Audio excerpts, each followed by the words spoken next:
All right, now, everybody. Quiet, listen to me. We're going to start a show. Now, some of you people have been with me before. You know it's going to be a tough grind, but we're going to have a show.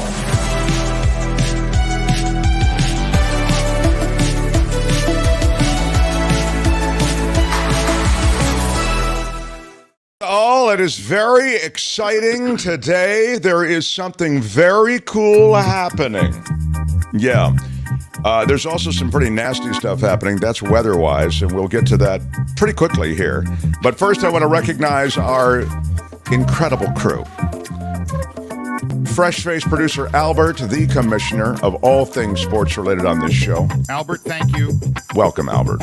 And Albert's working behind the scenes to secure our guest today. We've got David KATZ coming up in the next hour, the former assistant U.S. attorney. We'll talk about all things related to the law. Belinda Weymouth will do the next hour's business when it comes to the planet. We'll talk about planet Earth and It's the Planet Stupid. Kim is here and better than ever. Kim, how are you? Yeah. Well, the thing about Kim that I say better than ever is her newscasts have evolved from the world of radio. Now she's trying to include some visual elements for the YouTube world. So we're working hard to evolve. And Tony, of course, has been working overtime. Thanks, Tony. Yeah. Thank you, Tony, for all the good you do, Tony. Kid. Yeah. Well, Tony, what angered you? Yeah. What we have today, though, I think to start things off, and believe me, we have one eye on the GOP hardline that is producing utter chaos in the House. And a no vote, essentially, a vote against Kevin McCarthy for leadership. So that's a 7th vote now against him. We are keeping an eye on that, but what we're dealing with around the Bay Area and California is a soaking of historic, potentially a historic kind. And so to join us on that right away, and then I will have a major announcement. Some of you have noticed it already on YouTube. If you look at our page, there's a big difference today from what it was 6 weeks ago or however long it's been. It's been a pretty cold winter in the world of demonetization, but I will get to that in a moment. I right now want to recognize a guy who's so nice to spend a few minutes with us. He's a friend of the show. You know him from ABC7. He is Spencer Christian. Yeah. Mark and Kim and Albert and Tony, good morning. Yeah. The whole crew, Spencer Christian, for you. Oh, yeah. This is really like the moment where you, almost like a volunteer firefighter, you run to the truck and you get to the flames. In this case, you run to the station. I think you stayed in the city overnight to, try to be closer to, breaking news and ability to relate it to the public. What's been happening, and then what will happen? Great question, Mark. Well, yesterday we had our first level 5 storm on the storm impact scale that we initiated about 7 years ago at ABC7. So what happened yesterday was we had a storm that arrived in 2 waves. The first wave came in the morning with subtropical moisture and started producing the rain. The second wave was a cold front that banged in last night, and we had about 2 to 3 inches of rainfall in the 2-day total across the Bay Area, on top of the 5 or 6 inches that fell just last Saturday. So this storm arrived and dumped rain on top of already saturated soil. We had numerous power outages, tons of trees blown down, widespread flooding, winds gusting between 50 and 60 miles per hour. That was yesterday's storm, which is still with us today, but it's beginning to wind down now. Now, what's coming is a series of about 4 consecutive days of level 2 storms. The storm that was a 5 yesterday is now a level 3, as you indicate there on the graphic.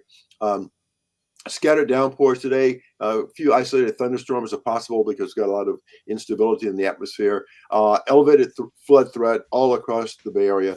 The gusts are easing up a bit, so it'll be a breezy day today, but we don't expect the powerful gusts we had yesterday. Flood watch is in effect for the entire Bay Area. Once in a while, we get a rainstorm where we have concerns about flooding in specific areas, regions of the Bay Area. This time, it's the flood watch. It's just blanket watch for the entire Bay Area until this afternoon. We had a high wind warning that I think expired earlier this morning. And you can see on the radar there another wave of downpours coming in. Yep, that started early this morning. That's beginning to wind down now as well. So as we get into the early afternoon hours, we expect the rain to end. But the flooding is still with us. And we have light rain coming our way tomorrow. Here are some of the estimates for just today's rainfall, and up to about an inch, a little over an inch in Half Moon Bay, anywhere from basically ½ inch to an inch of additional rain will fall today on top of the couple of inches we got yesterday. And that's on top of the 4 to 6 inches we got last Saturday. Light rain tomorrow, and then Saturday, Sunday, Monday, and Tuesday, we're expecting 4 consecutive days of level 2 storms. Can you imagine how much rain that's going to... It reminds me from a Bay Area perspective of the early days, Spencer Christian. You were, I think, even on Good Morning America at this time. Yeah. I was on Cron, which was NBC at the time. Yeah. And I mentioned it because it was the first discussion openly of something that was a phenomenon that we in the world of meteorology were aware of, and that was El Nino and La Nina. Now, that was an El Nino event that we were reporting on in the 80s, but it was very similar to what you're talking about, which is the ferocity of these systems was much greater than we were used to seeing. And the continued sort of unrelenting nature of these systems was something that we weren't used to seeing. And that's why, for the first time, we spoke of this warming of the sea surface temperatures, that those temperatures were just so much warmer than normal, and that was an El Nino event. Now, so now we cut to today. It's atmospheric rivers and, all of these things that sort of is the terminology of today, but essentially it's the same phenomenon, right? It really is. So the atmospheric river, as you well know, it means that it describes a phenomenon in which there is a flow of subtropical moisture from out in the Hawaiian Islands area. We used to call it the Pineapple Express, remember? Because exactly originated near Hawaii, and it's just a long plume of continuous flow of moisture just aimed directly at Central California coast, which of course includes the Bay Area. That's the pattern we have right now, but. I'm glad you mentioned El Nino versus La Nina. As you pointed out, El Nino refers to a warming of the sea surface temperatures, which is supposed to put more moisture into the atmosphere and thus contribute to a wetter than normal winter season. This year, NOAA is telling us, the National Oceanic and Atmospheric Administration, that we have a La Nina, which means cooler than average sea surface temperatures, which typically would mean lower than average rainfall totals. But that's not what we're getting. We're getting higher than average. Which means that whole El Nino, La Nina thing that we were reporting was total BS from the start. Exactly. Wow. It just made us sound like we were smart. This just in. Forget all that stuff we were telling you for the last 30 years. Right. By the way, the National Oceanic and Atmospheric Administration, I will ding for that. That was very well done, I read that their winds overnight hit nearly 100 miles per hour in some spots. You mentioned that, Spencer, that you thought that might happen at the highest peaks, right? Yeah, in the Tahoe area, right? Well, I should say in the Sierra. Along the ridges, yes, winds hit gusts hit 100 miles per hour. Think down around lake level, they were talking about maybe some 65 mile per hour gusts. That's at about 5,000 feet. Then up around 7,000 feet, they were talking about 85 mile per hour gusts. But at the ridges, 100 mile per hour gusts with this snowstorm. It's mind boggling.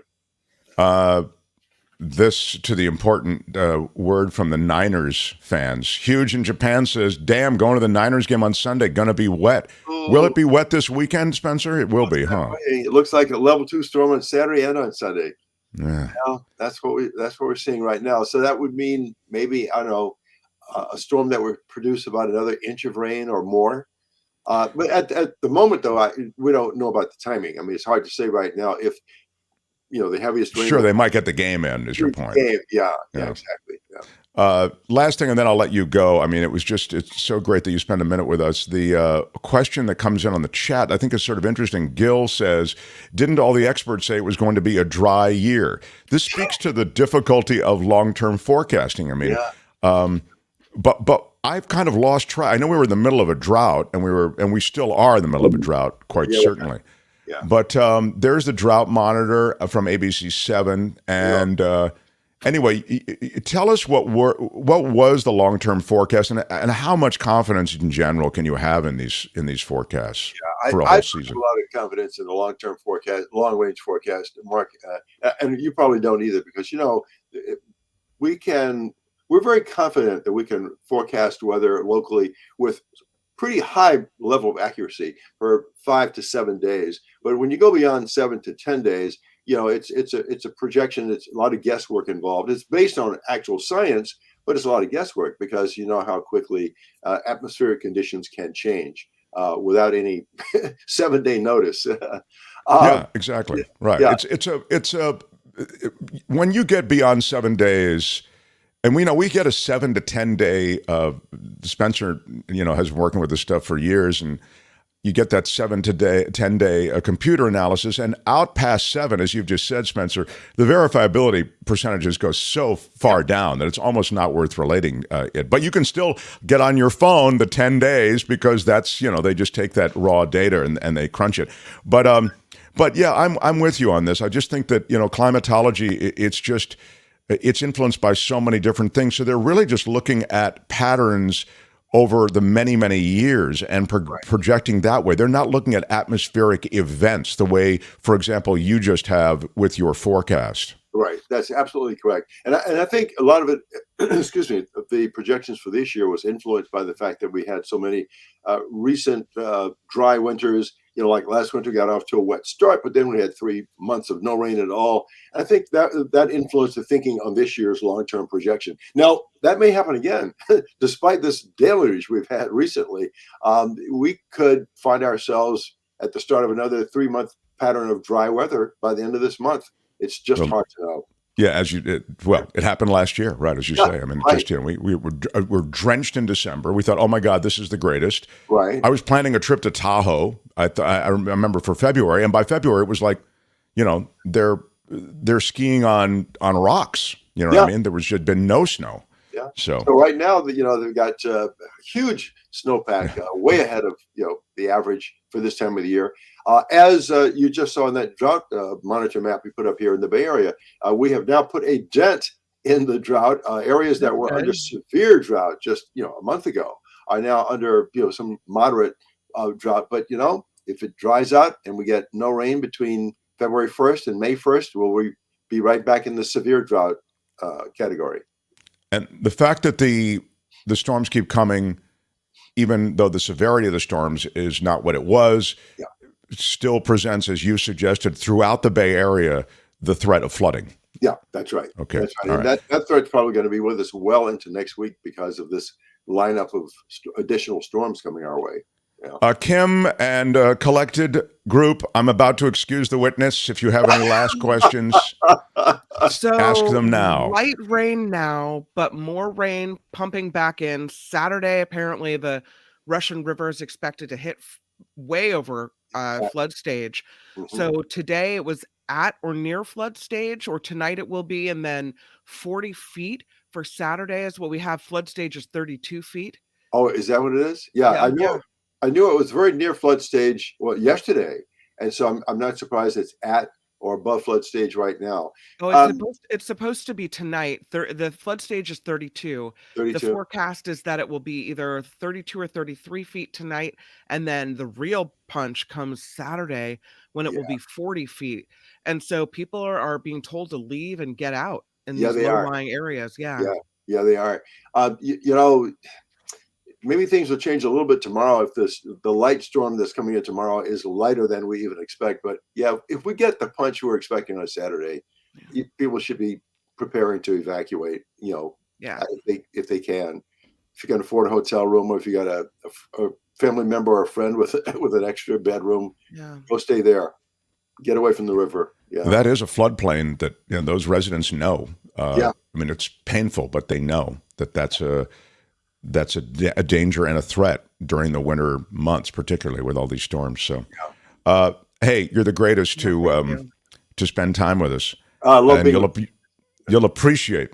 I'll leave you with this: that I completely misplayed a poker hand last night. Oh no! And it was very costly.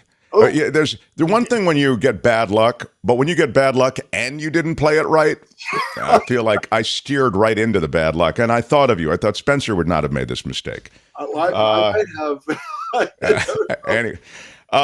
Love you, my friend. We'll talk maybe even tomorrow if you'd be so kind. Thank you so much for updating.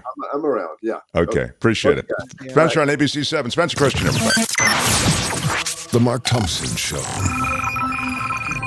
How great to see Spencer Christian. Yeah. Well, it is with great expectation. And let me just say, I think, Albert, this probably does qualify as a major announcement. Wouldn't you agree with that, Kim, that this is a major announcement? Huge, a major, yes. Okay, well, then let's, thank you. Major announcement from the Mark Thompson Show. A major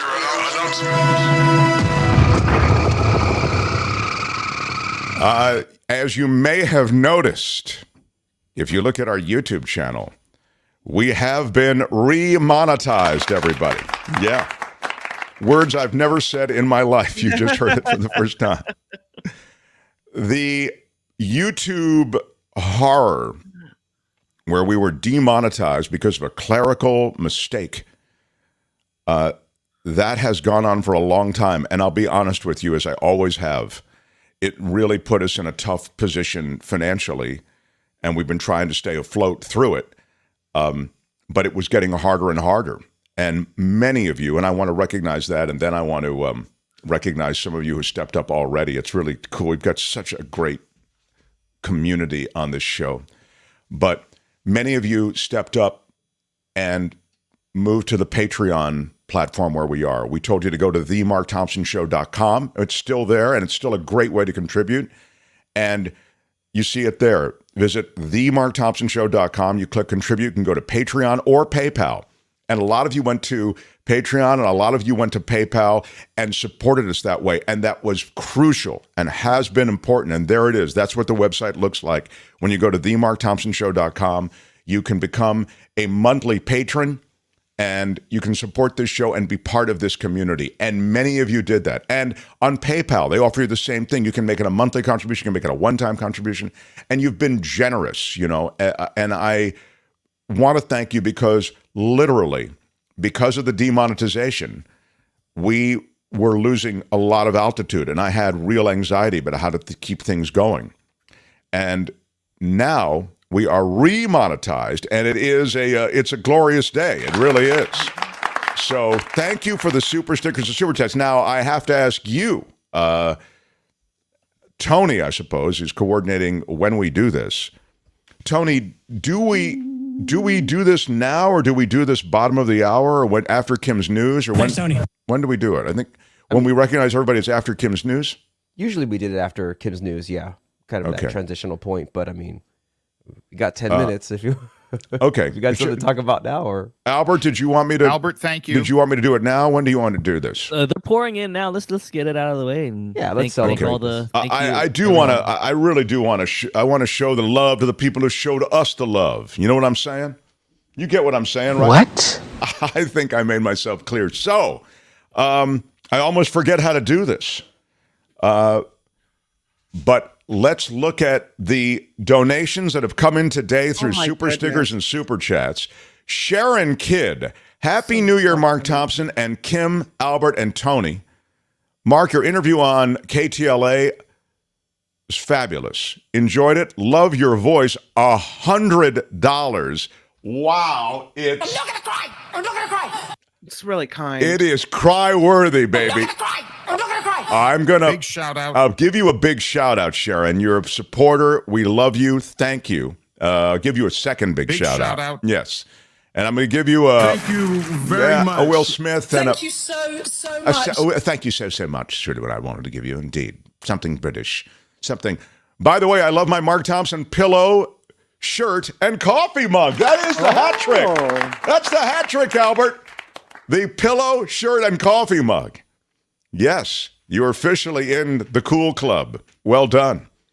Thank you so much, Sharon. Thank you very much.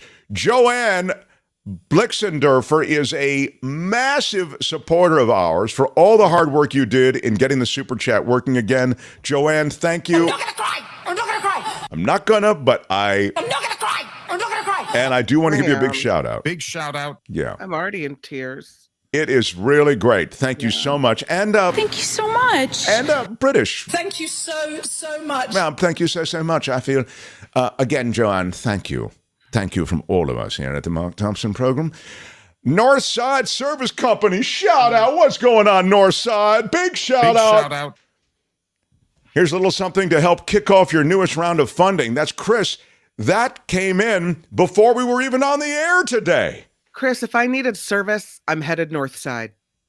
North side is our service side, baby. Why are you yelling? I love it. Thank you very much. And I'm going to give you a thank you. And another thank you. Make it rain, JR. Tony, please adjust my font size. Okay.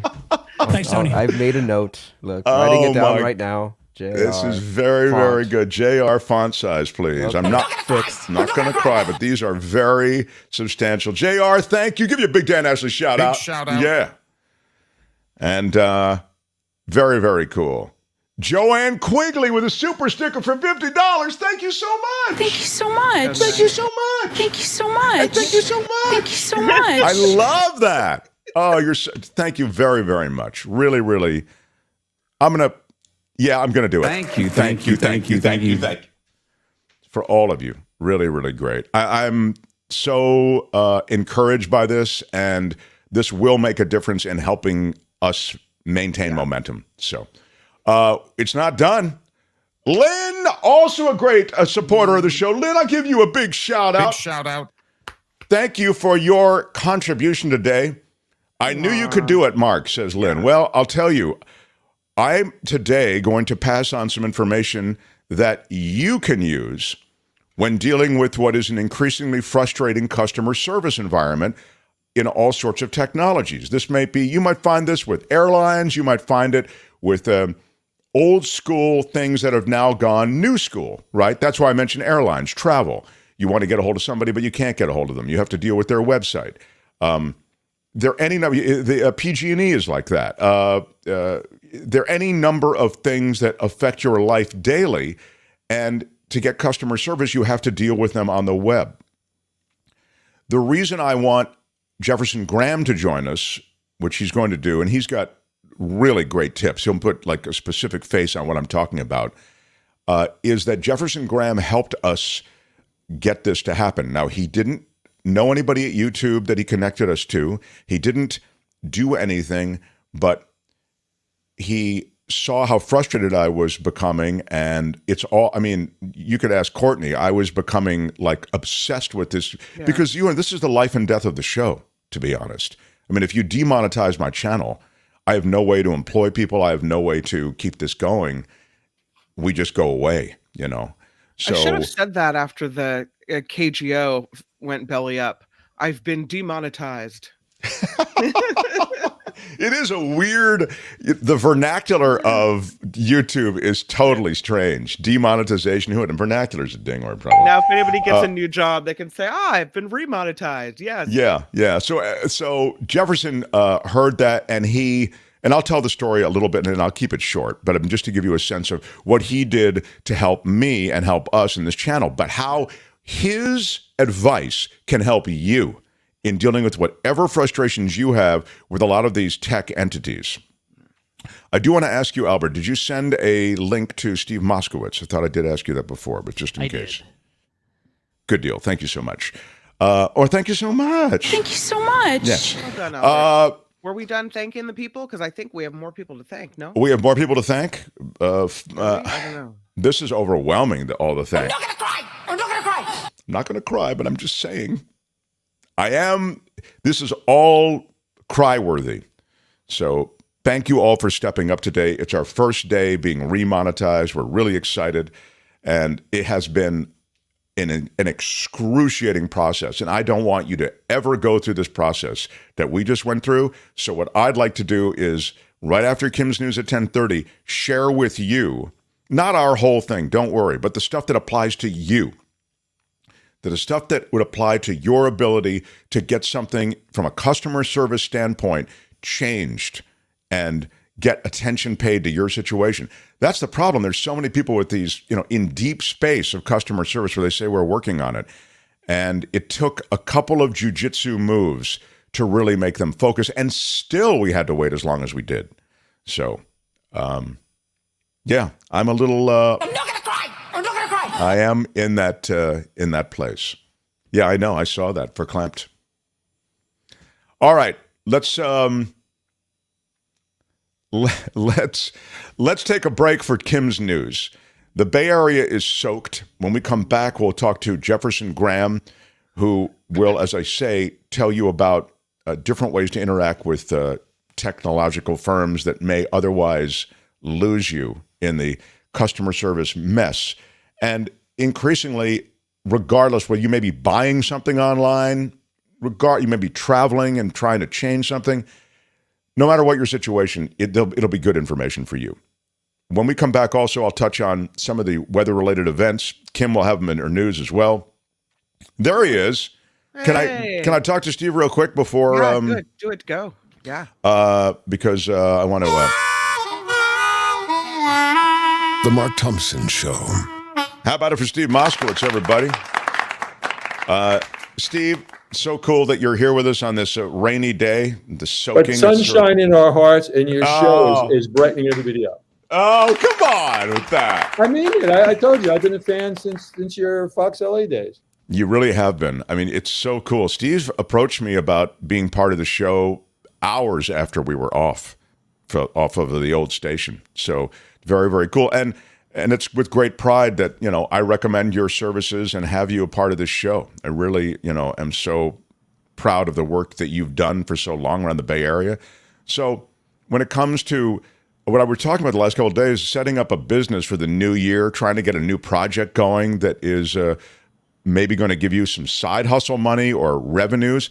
What are the sorts of things problems you might fall into? If I want to hire somebody to help me set up my business, do I hire them as an independent contractor? Or these things are tricky, aren't they?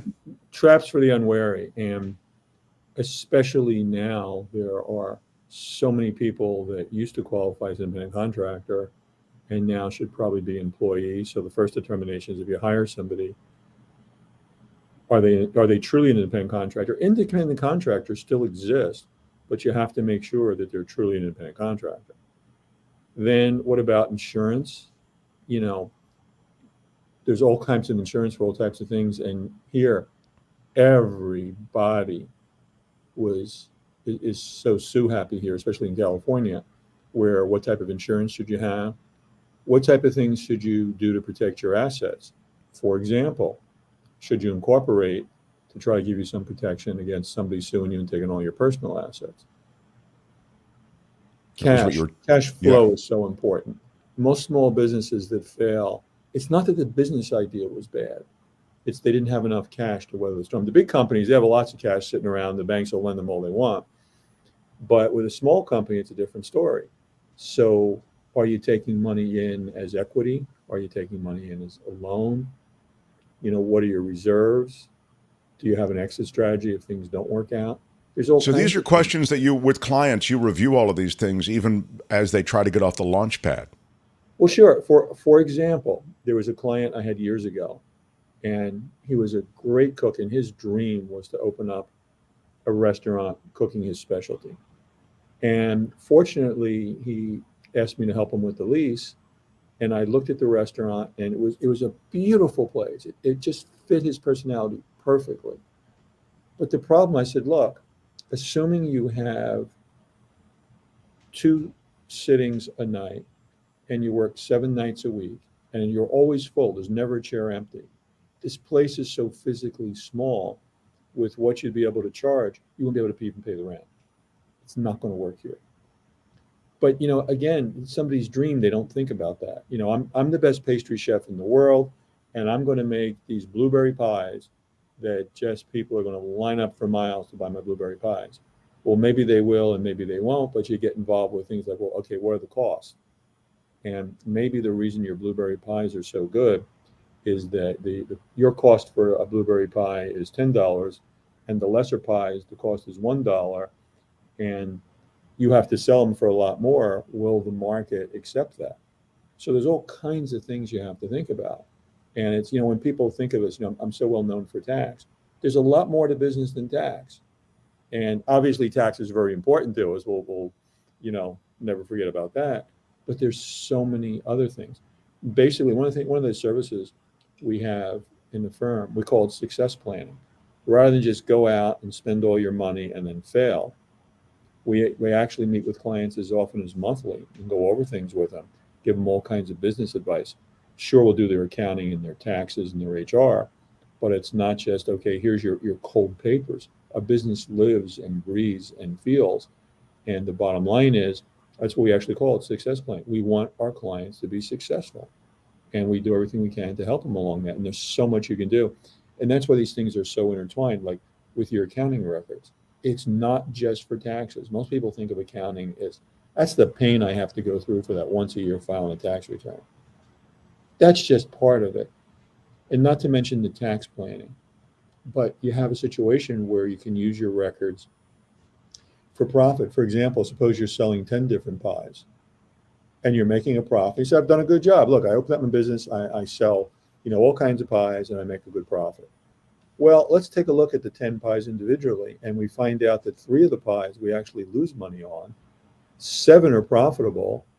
We add them all together and as a profit, you'd actually make more money and do less work if you got rid of the 3 ones that are losing money, or if you became more efficient, or if you raise the prices. But you have to do something about it. There's the whole idea of doing something about it. And most people in business, it's tough running a business. Well, they do get blinded also, just going to say, by the things that you're talking about, which is that blinded by the vision. And you need that vision. You need that burning desire to make the vision happen. But you also need somebody who's, co-piloting like yourself, who can say, hey, you're not selling many of these other 7 pies, and look how expensive it is to produce them. And so the global nature, the complete, when I say global nature of building a business is something that you can help with. Steve Moskowitz can be reached at 888-TAX-DEAL, 888-TAX-DEAL. Look, I love talking to Steve, and I would talk to him longer. I just have, stuff stacked up on the show and other stuff. We've got Jeff waiting. But Steve, I'm so grateful for your knowledge. And in the chat, everybody's saying, wow, this is really good information, et cetera. It's all there. Call Steve. There's plenty more where that came from. 888-TAX-DEAL, 888-TAX-DEAL. If you're setting up a small business, if you're thinking about getting something going, talk to Steve first. Or if you're just beginning, let Steve help you. Let him co-pilot what you're doing. 888-TAX-DEAL or MoskowitzLLP.com. Steve, thanks so much. We'll talk next hour. Thanks, Mark. Okay. Steve Moskowitz, everybody. The Mark Thompson Show. Yeah, right on. So we'll take a break for news with Kim. Then we'll get to Jeff a little bit late, but we're pretty much still on schedule. Smash the like button like a boss. I haven't told you to do that today. Smash it with your iron rod. And you can subscribe to this show, too. We're trying to build subscribers. We're on our way to 1 million subscribers, Kim. I don't know if you're aware of that. Well, I read something last night that, first you make a goal, then you write out how you're going to achieve it, and then it becomes reality. So if 1 million subscribers is the goal, let's figure out a way to get there. Yeah, you laugh, but I think if you it was so funny. I make it happen. I was mentioning at the beginning, my friend John was saying, yeah, we're going to get you to 1 million subscribers. Really? I believe. I'm trying to get to 10,000 right now. Okay, let's walk before we run. But anyway, the point is, subscribing is important, but so are the likes. So yeah, appreciate the iron rod smashes all along the way. Jefferson Graham on how you deal with customer service in this new environment in which they farm out all customer service to someplace far away, and you never actually get somebody who really cares. David KATZ in the next hour as well. Belinda Weymouth with It's the Planet Stupid. Mark Thompson Show. Hey, which one do you use? Mark Thompson? Use Mark Thompson. The Mark Thompson Show. I'm Kim McAllister on the Mark Thompson Show, and this report sponsored by tax attorney Steve Moskowitz at 888-TAX-DEAL. As expected, we got absolutely pummeled with rain overnight. Let us begin with this horrible accident. It's an unfortunate situation that happened in Sonoma County. It's just some of what happened. The National Weather Service warned us a possible loss of life, and unfortunately, that became a reality in Sonoma County. That is where a redwood tree came down on top of a double wide trailer, killing a 2-year-old boy inside. The parents, minor injuries. It happened in Occidental about 7 last evening. Another death related to the storm, a 19-year-old killed in Fairfield in a car accident after hydroplaning on the road. Another tree came down on a travel trailer in Forestville as well. No one was hurt in that incident. And here's another tree that came down as well, this one in Santa Rosa, onto an apartment building along Montecito Avenue, thanks to the Press Democrat for that photo. As we mentioned with Spencer Christian, nearby along the Russian River, in especially the Guerneville area, but all the way really from Healdsburg to Jenner, we've got warnings for people to leave because the river is expected to crest today, projected later today to reach just above flood stage at 32 feet. That's flood stage. We could see 33 feet today. That is before sinking back down and possibly cresting again at 40 feet with another storm due in on Saturday. So the evacuation warning went out to people living in low-lying areas near the Russian River between Healdsburg and Jenner so they can get to safety. We've got a video that I wanted to show you for this next story. See if I can make it happen.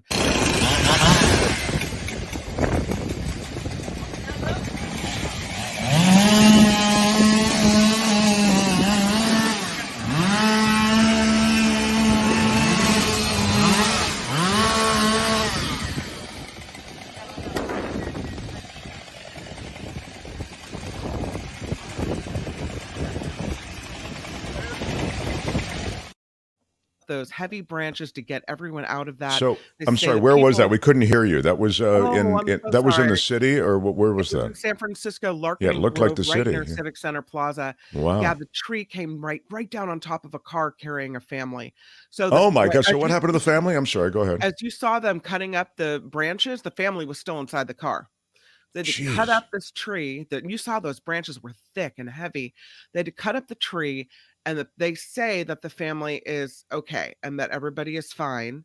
But that was kind of another scary one. Here's a picture of it. I know the video was kind of loud, but there's what it looked like afterward. They got all the tree cut away, and there's that little Honda. Everybody's okay. No one was seriously hurt in that one, but that's just another situation. Here's another one, another wild one. This one in the South San Francisco, where high winds blew down the roof at this Valero station at King Drive and Callan Boulevard. Happened last night.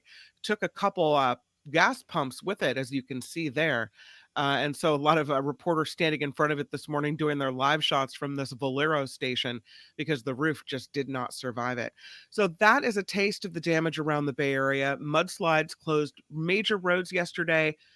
Caltrain delayed on the peninsula this morning as well, and flooding still has many roads around the Bay Area closed. I just got a Nixle alert in Petaluma about Lakeville Road being closed down because of flooding. So be careful out there. This is not over yet. The rain is lessened, but still there and sprinkling, and we're going to see more storms, as Spencer mentioned, coming back into the Bay Area.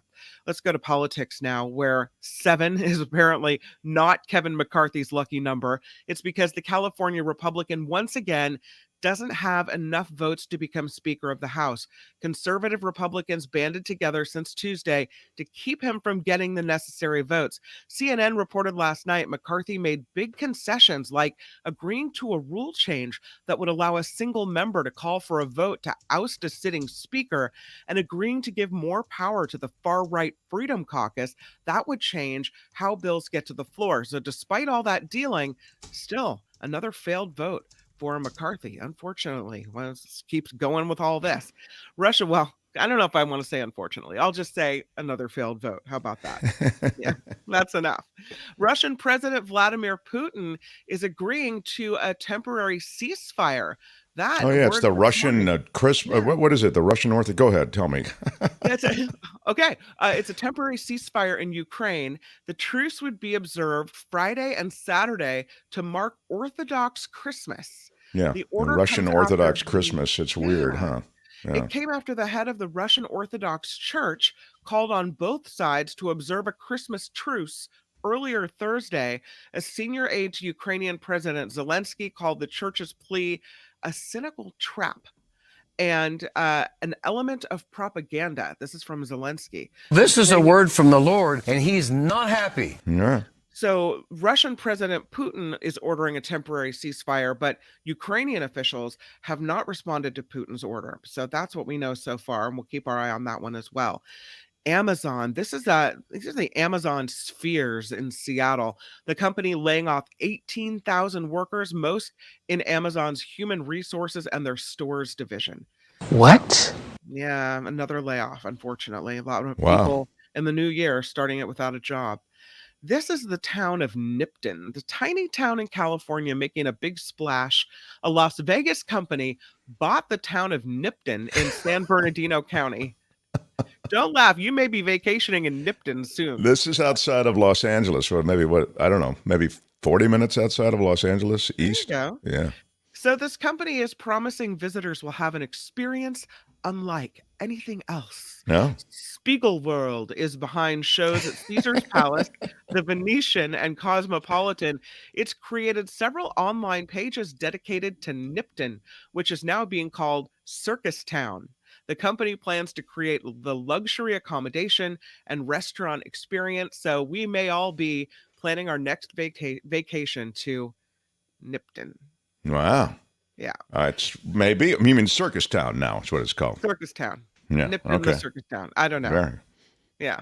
Look, and they help wanted too at the Trading Post. So we'll Yeah. see. I might roll through, see what Circus Town's all about. Maybe I'll get to, that might be a good days. We'll shoot some video, post it on the Well, it's got a post jackpot. it on the channel. Look at the sign there. Jackpot 8.5 hop in with you for photo walks. I think what's that, Albert? Say it again. Maybe like a Jefferson Graham photo walks. Oh yes, that's a good idea. Why couldn't Jefferson Graham and myself go over there? That's a very good idea, Albert. Thank you. Check out Nipton, see what they got. This I'm report, loving it. sponsored by tax attorney Steve Moskowitz for more than 30 years. Steve has put his knowledge to work for businesses and for individuals. If you need help with your taxes, don't delay. Now's the time to call. Steve says the more time, the better. You got to call 888-TAX-DEAL. You can also find him online at moskowitzllp.com. I'm Kim McAllister on The Mark Thompson Show. They had to close down an entire radio station to silence him. And now, he's here. Ladies and gentlemen, Mark Thompson. Yes, I'm very unhappy with everything I've heard today on your show. Well, thank you all. It is great to be remonetized. Things I would never say. It's tough to be demonetized. It's great to be remonetized. These are words I never thought I would ever speak. But very, very good day, given the fact that YouTube has cleared up all of our problems. But one of the things I wanted to do was address how it happened and how it applies to you, like by not just telling our story, but how our story might relate to you.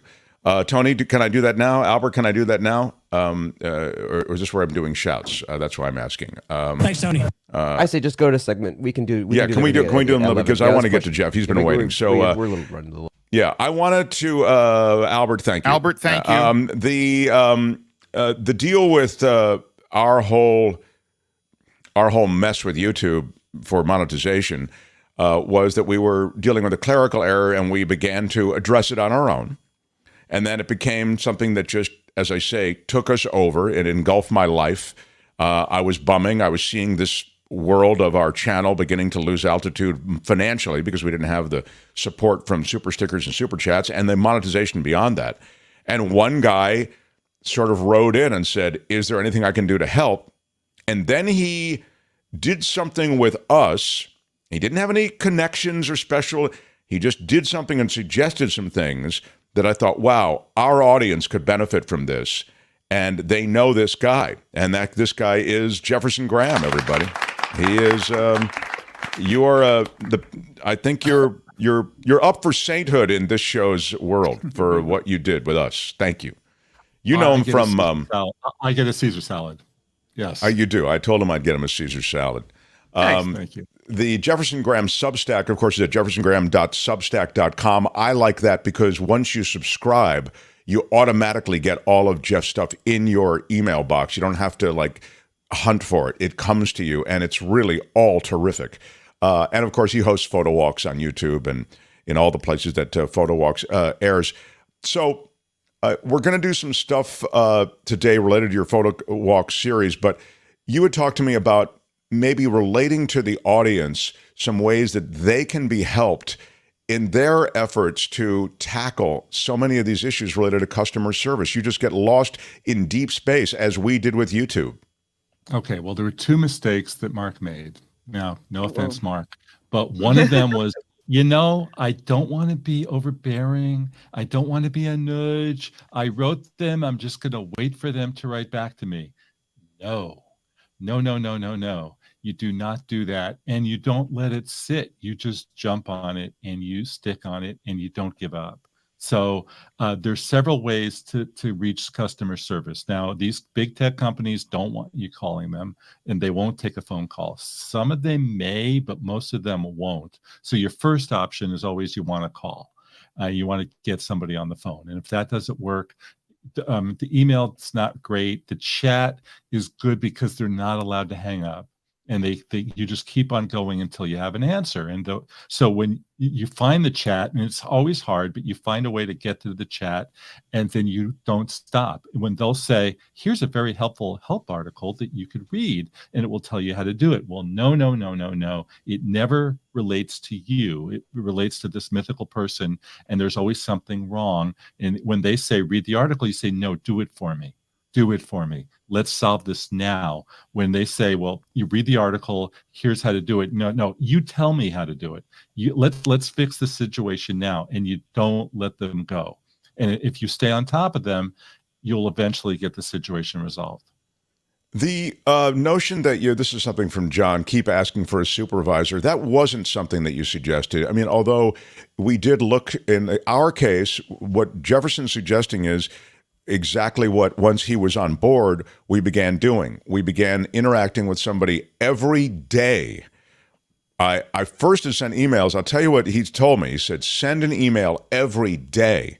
Like I would send an email, I hadn't heard anything back. 3 times a day. Yeah, and I thought, really? I just sent an email, and this guy said that give us 24 hours to move, and you said, no. You sent another email. You sent it every single day. And then Jefferson sent me a text occasionally saying, did you send your email to YouTube today? I mean, we all need a friend like that to push us a little bit, because my instinct is I don't want to be an a-hole to the point that they just park me and then I'll never be monetized. And your point was, no, keep your case in front of them. Yeah, and it's not like but the supervisor thing, you never was just to John's point, that was never something that you mentioned anyway. I didn't think about that because I didn't know what it was going to accomplish. This was a simple thing. You had 2 accounts. You had to close one account, and you had to wait for it to get. And they wouldn't let us close the other. That's the point. Great, I'll close it. It won't let me close it. That's the problem. Yeah. You had to say to them, close it for me. Let's close it together. Let's do it right now. Because they kept saying, oh, it's just so simple. You could just go do this. And then we would go and look at the account, and that's not what we were seeing. So we needed them to do it. I'll also do customer service Twitter. So that's been something that's been successful. When you can't reach somebody, you just say, hey, I need help. What can we do? And then they'll usually say, DM us, and we'll start talking to you there. And I had that problem with a company called Mighty Networks. And it was a mess, and they were sending me an email, and then 6 hours later, they would respond to my reply, and then 6 hours later, it would just go on. And I said, I can't take this anymore. Will you take a call with me? And they finally said, sure, we'll do a chat, a Zoom. We'll do a Zoom with you. And you just have to ask for this stuff and say, how can I reach you? I know that Mark did say, how can I call you? And YouTube refused. There's a difference between, the big tech and the smaller tech. I mean, believe it or not, Amazon actually takes phone calls. A lot of these, and Google will only do chat, but the chat works because the stickers are there. They make it hard for you to get a hold of them. They don't want to talk to you. No, they don't want to, unless you're spending lots of money. If you're an advertiser, you can reach them, but it's hard. I mean, you'd have to be spending hundreds of thousands of dollars to reach them. I want to be big enough on this show that I don't take calls. That's what I'm really hoping for. Yes, that's what I'm hearing for everybody. I just, you're going to go, God, that guy, he was, he used to be so accessible. Yeah, you know what? That was the old Mark. The new Mark, we're doing well. I've been remonetized, baby. Okay, let's go down the steps. The first thing is you type into Google how to reach customer support for company A, because they'll never tell you on their website, as you know. And I think that's what Mark did. Probably Mark went there and then saw the email and just sent out an email and waited for them to reply. And let me just say something about the emails and dealing with, because I've seen this in the chat. You're not dealing with native speakers oftentimes. You can tell by the way they email you back. You can tell by the verbiage they use, the language they use. So I would craft the emails, and I did this with John Daly. We worked like really hard to try to get, this has been going on a long time, this YouTube crap. And we would begin to make these emails super short and super simple, like just close this other account, help me close it. We'd not have multiple requests, like, and then after that we can do, and so the email, is it important? And I guess I'm leading up to a question. Was that important of us to do that? Or in other words, how you craft the email, is it important? They don't want to read some long screed, right? The trick is getting someone to talk to you. I don't know that the email gets read. The chat, they can't disconnect from you. They have to talk to you. And it's so you want the chat always. They'll say something and you'll have a reply. Now, if that was an email, you'd be waiting 4 hours and then you'd write back and you'd wait another 4 hours. So I'd always go for the chat, always go for the Zoom. Some companies will do Zoom. Just find any way that you could have an actual conversation with them. Okay. And I'm thrilled to see super stickers and super chat again. This is it's pretty great. It's pretty great. And Jeff has been generous in actually giving us a super sticker and super chat. So let me ask you about this technology. The technology that you have, which is your QR code. Can we see that? Now, the QR code is pretty, you can take us through this, because we're thinking about doing something like this on our show as well. Well, I just easily made a QR code. Can we show it? Because I don't see it. Is it being shown right now? This would be the time to show it, Albert, if you've got it, please. Yeah. Albert, thank you. Or Tony, do you have it? Thanks, Tony. I can find it. Here it is. There it is. Very good. Hey, thank you. Gang, I'd like to pick up some new subscribers to my YouTube channel today. All you have to do is open up your phone, open up the camera, and take a picture. It will take you directly to the subscribe button. Can we do a little test to see if like 10 people can subscribe to PhotoWalks TV? I've got top 10 tips for taking great iPhone photos in 2023, and we're doing a photo walk to Palm Desert, California this weekend. A desert in January is always amazing. I think you'll enjoy it. But the main thing is, let's just make sure that this all works. For the audience and Mark, so you understand, I just type in create a QR code, and I typed in the URL, and then I took a picture of it. And wow, is that right? Man. Yeah, it's that simple. And in my tests, it worked. So hopefully this will work. And since it's now covering all of us, you can take that away right now. But Incognito just subscribed. Thank you very much. And somebody else. Wes subscribed. Yeah. Eric subscribed. So cool. Great. Yeah. I have a 30-second clip from this weekend that Albert has. Why don't we show it? Because I think it's really fun. You never know who you're going to meet in Palm Desert. Look at that. Wow. That's at the Living Desert Zoo. That is behind glass, but I held my iPhone up to the glass, and I think we did pretty well. Yeah. Palm Desert is just the desert in the wintertime, because the rains of winter, even as parched as the landscape is, and as infrequent as the rains can be. I know it's a weird thing to say today because it's pouring and now we're getting a soaking. But it just brings the desert to life in ways that you don't typically see, right? I know, it's amazing. But I'm looking forward to going to Circus Town with you on the way to Zion. What do you say? I love that idea. Absolutely love that idea. Please, Circus Town. Seems like it was named for us. Now, before I go, if there's one thing I'm known for beyond photography and tech, it's that I play TV theme songs on the guitar. Oh, And okay. Well, we I only have a think minute it'd or be two. fun. Can you favor us with just I'm a gonna couple? Play Okay. a very short. I'm going to play a very short one. I think it should warrant a super sticker for Mark for getting him out of this misery. The first person to name the tune. First person to name the tune. Okay. All right. This is a TV theme.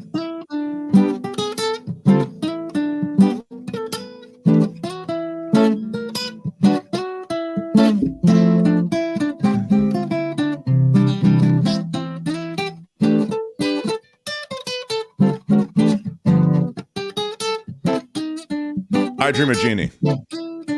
No. It's not I Dream of Jeannie? Did any of the viewers get it? I thought it was I Dream of Jeannie. Oh, Bewitched, somebody said. Very good. Just to get you.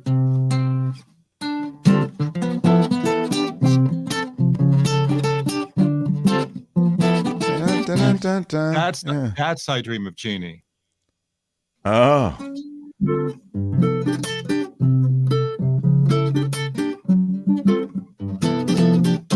Bum, bum, bum, bum. Thank you. Oh, I don't even want you to tell me. I want to figure this out. No, that was I Dream of Jeannie. Oh, it was. Right. I was right. I was right. It was I Dream of Jeannie. That was I Dream of Jeannie. But before I was playing. Yeah. Oh yeah. Keep playing that. Oh, so they had it right in the chat. Yeah. They got it right. Mary. Yeah. Mary was right. Neiman was right. JR was right. Liz is right. All right, do one more now. I need one more. Okay, here we go.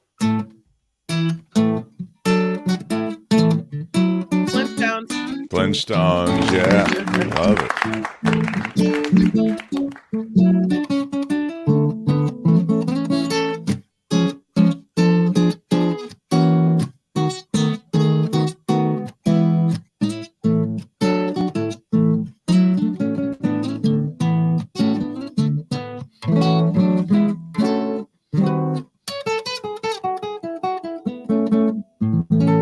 Come on, everybody. Pretty great. Jefferson Graham.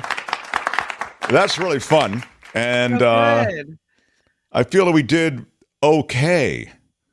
But the one that it was Bewitched that got away from us, right, Kim? It was I feel like I had it as I Dream of Jeannie. We fell flat on that one. But, I'll give us a break. Yeah.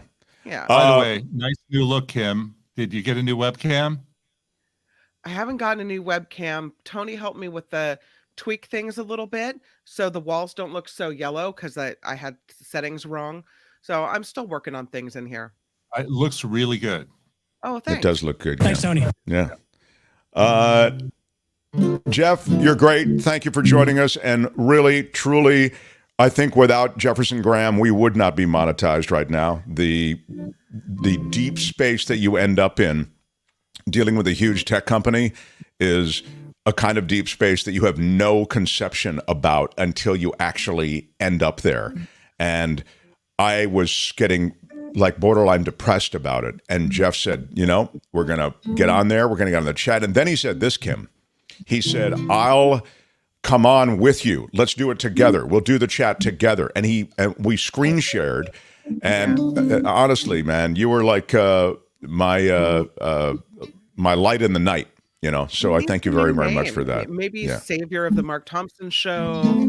Let's not overstate it, okay? Maybe show his nickname be Little Baby Jesus. I don't know. I think you can call him Little Baby Jesus for now. This is a word from the Lord, and he's not happy. Yeah, okay. It was just a working title, that's all. Jeff, so again, and I'm happy to help anytime. Photo walks on YouTube. You can find him there. Also at jeffersongraham.substack.com. There's his QR code. Raise your camera to that, and you will automatically be taken there. And to the travel photo YouTube series, you will be. And pretty cool. Thanks, my friend. Good stuff. Jefferson Graham, everybody. Yeah. Love it, love it, love it, love it. The Mark Thompson Show. It was a clerical error. Somebody asked what caused the problem. That was it was a clerical error. It really was. It was that simple. And Sometimes it's a simple hiccup, but it's there in the system and it jams you up. That's why I think that was good information, because all of us deal with these big tech companies. You want to get to a chat. That's what I learned. And anyway, that was just great information. I'm glad we could pass it on to you. And the QR code we may experiment with here as well. So much to do. David KATZ, we are in touch with him. Belinda Weymouth with It's the Planet Stupid. All things legal with David. All of that still to come. Smash the like button like a boss if you haven't. Hit us with a thumbs up. Thanks to everybody who has ridden in with super chats and super stickers. You are the cavalry. Thank you. Mark Thompson Show. The Mark Thompson Show.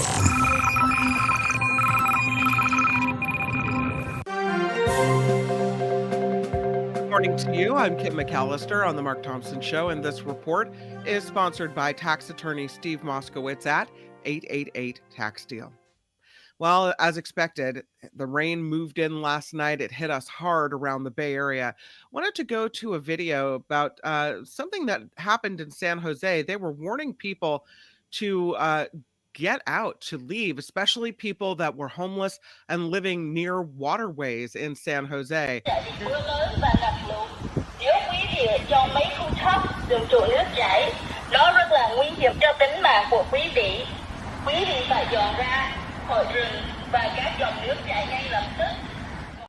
You could see San Jose police there just rolling through. What was that English you were speaking or not? It was a different language. It was Tagalog or something. It sounded Filipino. Vietnamese. Vietnam. Oh, yeah. Albert, very strong. I will ding that and offer you some applause, Albert. And Albert, thank you. Yes, wow, Albert, strong. From ABC7 reporter Zach Fuentes, who posted it on Twitter, San Jose police were on the loudspeakers. That wasn't the only language. They were doing multiple languages to try to get as many people away from the waterways as possible as the levels of the water rose. City agencies and nonprofits are focusing on people along waterways today in many of the cities around the Bay Area, and in the coming days, they'll be doing the same thing as well. And thousands of students are staying home today because of all the water around the Bay Area really causing a problem. Yeah, the thousands of students. South San Francisco Unified School District canceled classes. Several districts in Sonoma County and San Mateo County canceling classes. Most are expected to reopen tomorrow. Same goes for all East Bay regional parks. About 17 state parks have also shut down. No timeline on reopening. There is a national park in Richmond that is closed as well. Yeah, I have a little bit more video for you. This is from Heather Knight, who is a columnist. We love Heather. She really knows the Bay Area and San Francisco. Awesome. Oh, I might not have that video, unfortunately. But she posted this picture and she wrote, "Kudos to all the San Franciscans adopting storm drains through the @MySFPUC program to keep them clear." And she wrote on Twitter, "Special props to those who have cleverly named their drains things like Purple Drain, Drain on Me, Stormy Drain Wells, and the Mohammed Nuru Memorial Sewer." Oh, very good. Very good. That's a reference to Mohammed Nuru, the corrupt. There it is. Yeah. There you go. So there she is with her with her picture that she posted. People are adopting these storm drains. So I guess, if you have one person assigned to a storm drain, then you can make sure they're clear, reduce flooding and the things that get clogged in the storm drains.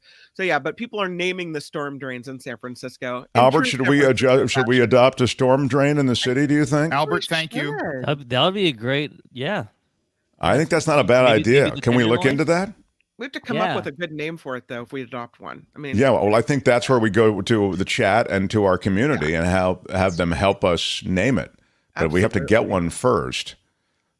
You remember when they asked the online community to name that boat? Do you recall this? Yeah. So they asked the online community to name this boat that I think it was a submarine or it was a special boat. And they said, we're going to name it whatever the online community votes it to be. And the online community voted it to be I believe it was Bodie McBoatface. Isn't that? McBoatface, that's right. Yeah. And we ended up, so that was it. So we may end up, if we turn it over to our community, with our storm drain being, named, Stormy McStormface. Stormy McStormface, yeah. But whatever. Anyway, we'll look into it. It might be a fun thing. So. Indeed. Okay, so there's still no Speaker of the House. After the 7th vote today, Kevin McCarthy once again failing to get enough votes to secure the gavel.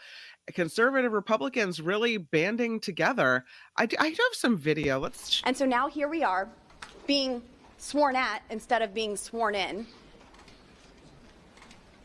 And we could have had this solved months ago. I have been working every day to unify the Republican Party for the American people. And yesterday, we had a deal that was not a selfish deal in any way for Kevin McCarthy to get him the gavel on the first ballot, and he eagerly dismissed us. Wow. She likes to, and this is the new politics in America. It's a performative politics that takes really, it takes a lot to play the performative, the theater of politics, as opposed to the work of grinding out legislation. But it's the performative nature of politics in the new America. It's sort of the media soundbite. Whatever she said was clearly a soundbite. We're getting, we're getting talked at, not talked with, or whatever she said. Sworn in, yeah. Yeah, and so when she talks about concessions, this guy McCarthy has bent over backwards to secure this very shaky coalition, and he hasn't bent over far enough backwards. I mean, it's really, he's made, these humiliating concessions to be vulnerable, to be essentially called back. We talked about this with John Rothman yesterday, to get rid of the speaker based on the vote of 5 people, essentially, that they can call for it. It wouldn't even be a vote. And so, and then there's some policy issues, as you know. I mean, quote, policy issues.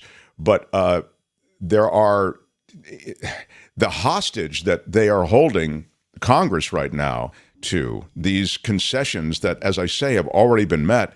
It's unprecedented. And McCarthy is in bad shape. I mean, it's I don't know what the future holds for him, because I mean, how many times do you want to do this? They're now taking an 8th speaker vote while we're speaking. So Anyway, go ahead.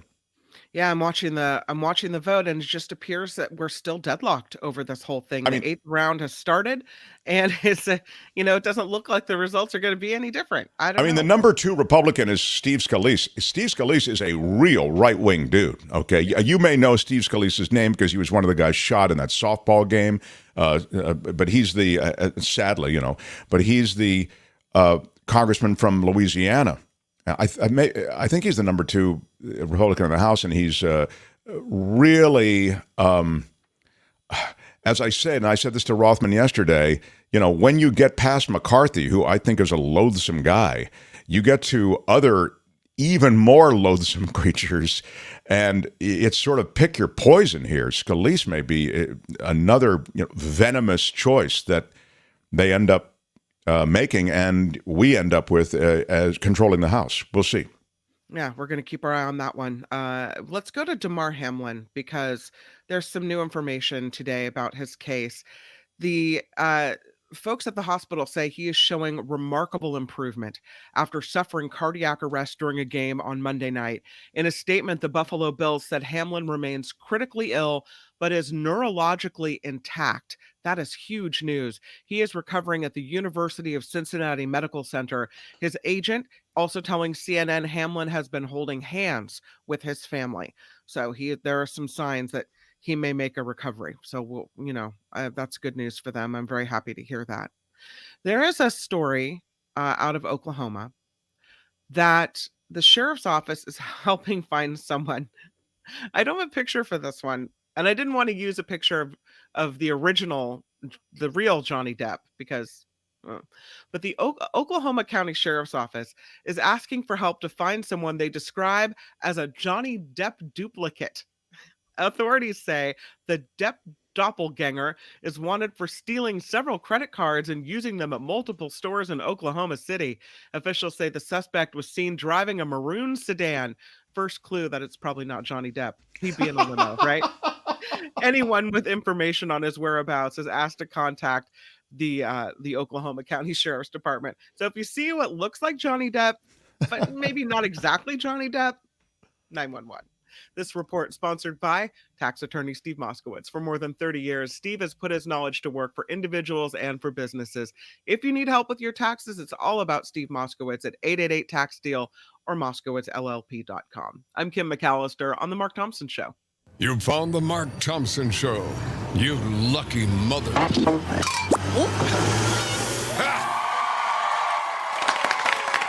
Yeah, we're back. It is hour 2.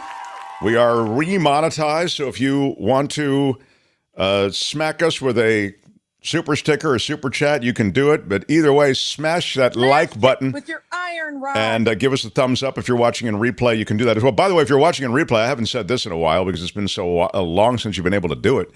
But if you're watching in replay right now, please hit the thumbs up. But also, you can see just under the picture, there's a heart there with a $sign. If you want to throw in something into the community pot, that helps us keep the show on the air. So it's a weird place to have to, ask for support that way, but that is what we have to do. Hey, one of the guys who is, honestly, we inherited David KATZ from Pat Thurston. I spoke with Pat the other night. She's over at KCBS now. She's not doing a talk show. She's just doing the news.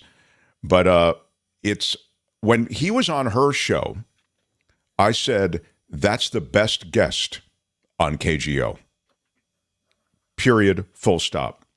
And never did I think that he would be on our show as a regular, but he is the former assistant U.S. attorney with a perspective on all things in the legal machine as it relates to America. Here's David KATZ, everybody. Hi, David. Hi, great to be with you guys. Happy New Year. Yeah, Happy New Year. So there's a lot going on, David. The nation's attention is turned toward this congressional leadership question, and it strikes me that, orphaned in all of this, as usual, are major issues that are affecting the country at the Supreme Court level. And I did the other day, I think yesterday, I sort of revisited the status of this Oath Keepers and Proud Boys case. They're trying to try them on seditious conspiracy charges. This is a pretty high bar, I know, for the government to actually clear. But I wonder what you're looking at. Well, in the Oath Keepers case, they did have a jury conviction. The jury found guilty. The main Oath Keeper, Rhodes, the fellow with the eye patch, the lawyer or trained as a lawyer, defendant, he was convicted of seditious conspiracy. He'll face 20 years in federal prison, as well as he was convicted of other charges. I believe there was someone else convicted in that case also of seditious conspiracy. Then there's the case against the Proud Boys. So that's definitely moving along. Turning to the Supreme Court, what interested me is that the Biden administration did file a brief defending the loan, the student loan debt forgiveness, right? So that affects an awful lot of people, including, I'm sure, some of your listeners and viewers, that, this student loan thing, even if it's only $10,000 or $20,000, that's awfully big. If it's your $10,000 or $20,000 that you're excused from repaying. And of course, we forgive all kinds of debts to all kinds of plutocrats, right, and corporations. So I certainly agree politically with the idea of excusing these $10,000 or $20,000 worth of debts. I think it depends a little bit what kind of debt you have, whether it's a Pell or it's something else. But anyway, the Biden administration is defending it in the Supreme Court. And I think there's a good chance. The idea is, can the president alone stop collecting money for the government? Could the president say, in IRS cases, we're not going to collect from this class of people, or we're going to give everybody a $10,000 break, or half the people a $10,000 break on their federal tax bill? At some point, it becomes beyond the power of the president to do that by some statute. It's going to keep it with the Congress, whether Congress wants to collect money or not collect money, whether Congress wants to forgive debt or not forgive debt. And so that's what the legal issue is going to be.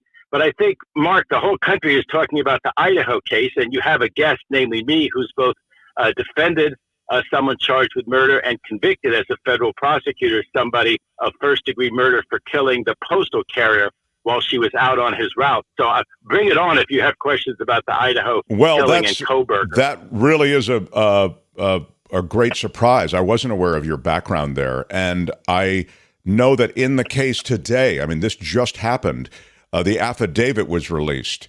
And so they unsealed these documents, and there are sort of some interesting things associated with this, like his DNA that was discovered at the scene.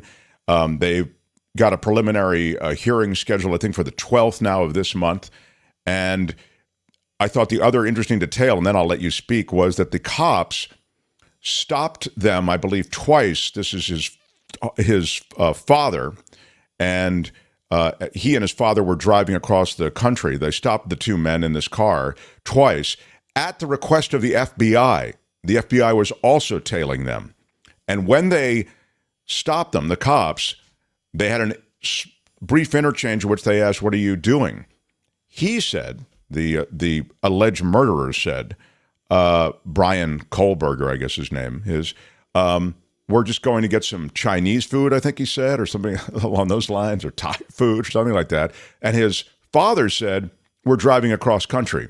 So there was already, they can't get their stories straight. And I'm wondering if the father, despite the fact that he said there was nothing strange about his son and he acted normally, if the father on some level isn't complicit in some kind of cover-up. But those are the two pieces that kind of jumped out at me. It happened right before we went on the air today. What can you tell us about this case? Well, let's take the last piece first. That was really interesting. And I guess now it's been confirmed that that was part of a joint effort by the FBI and by these local police officers to see what was going on with him. I thought that's an amazing coincidence that he got stopped. And it also is an amazing coincidence. I mean, this was a week or two after the whole nation had seen this white, Hyundai Elantra, right? Right. It's not that distinctive a car, but I mean, it's on every single TV station. You'd think that the police in Indiana would have seen it. You would have think they would have made more of a commotion, like to pull the guy over to ask him questions. And so the fact that they just kind of danced around it, Mark, made me think that it was part of a sting. It was part of a coordinated effort to stop him and see what he might say. I don't think he said anything incriminating, but they also had their cameras going.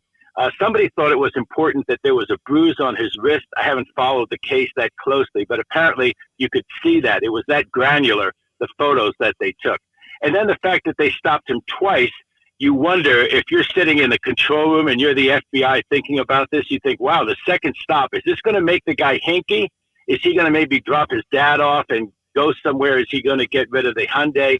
But I think they had good enough surveillance on him that they were pretty clear that they were not going to lose him. I suspect they put something on that car, like a transponder, so they could follow that car wherever it went, just in case they lost him. We used to do that when I was an assistant U.S. attorney. That's kind of old-style technology, but it works. You put something on the car, and even before GPS and stuff like that, it told you back where the car was.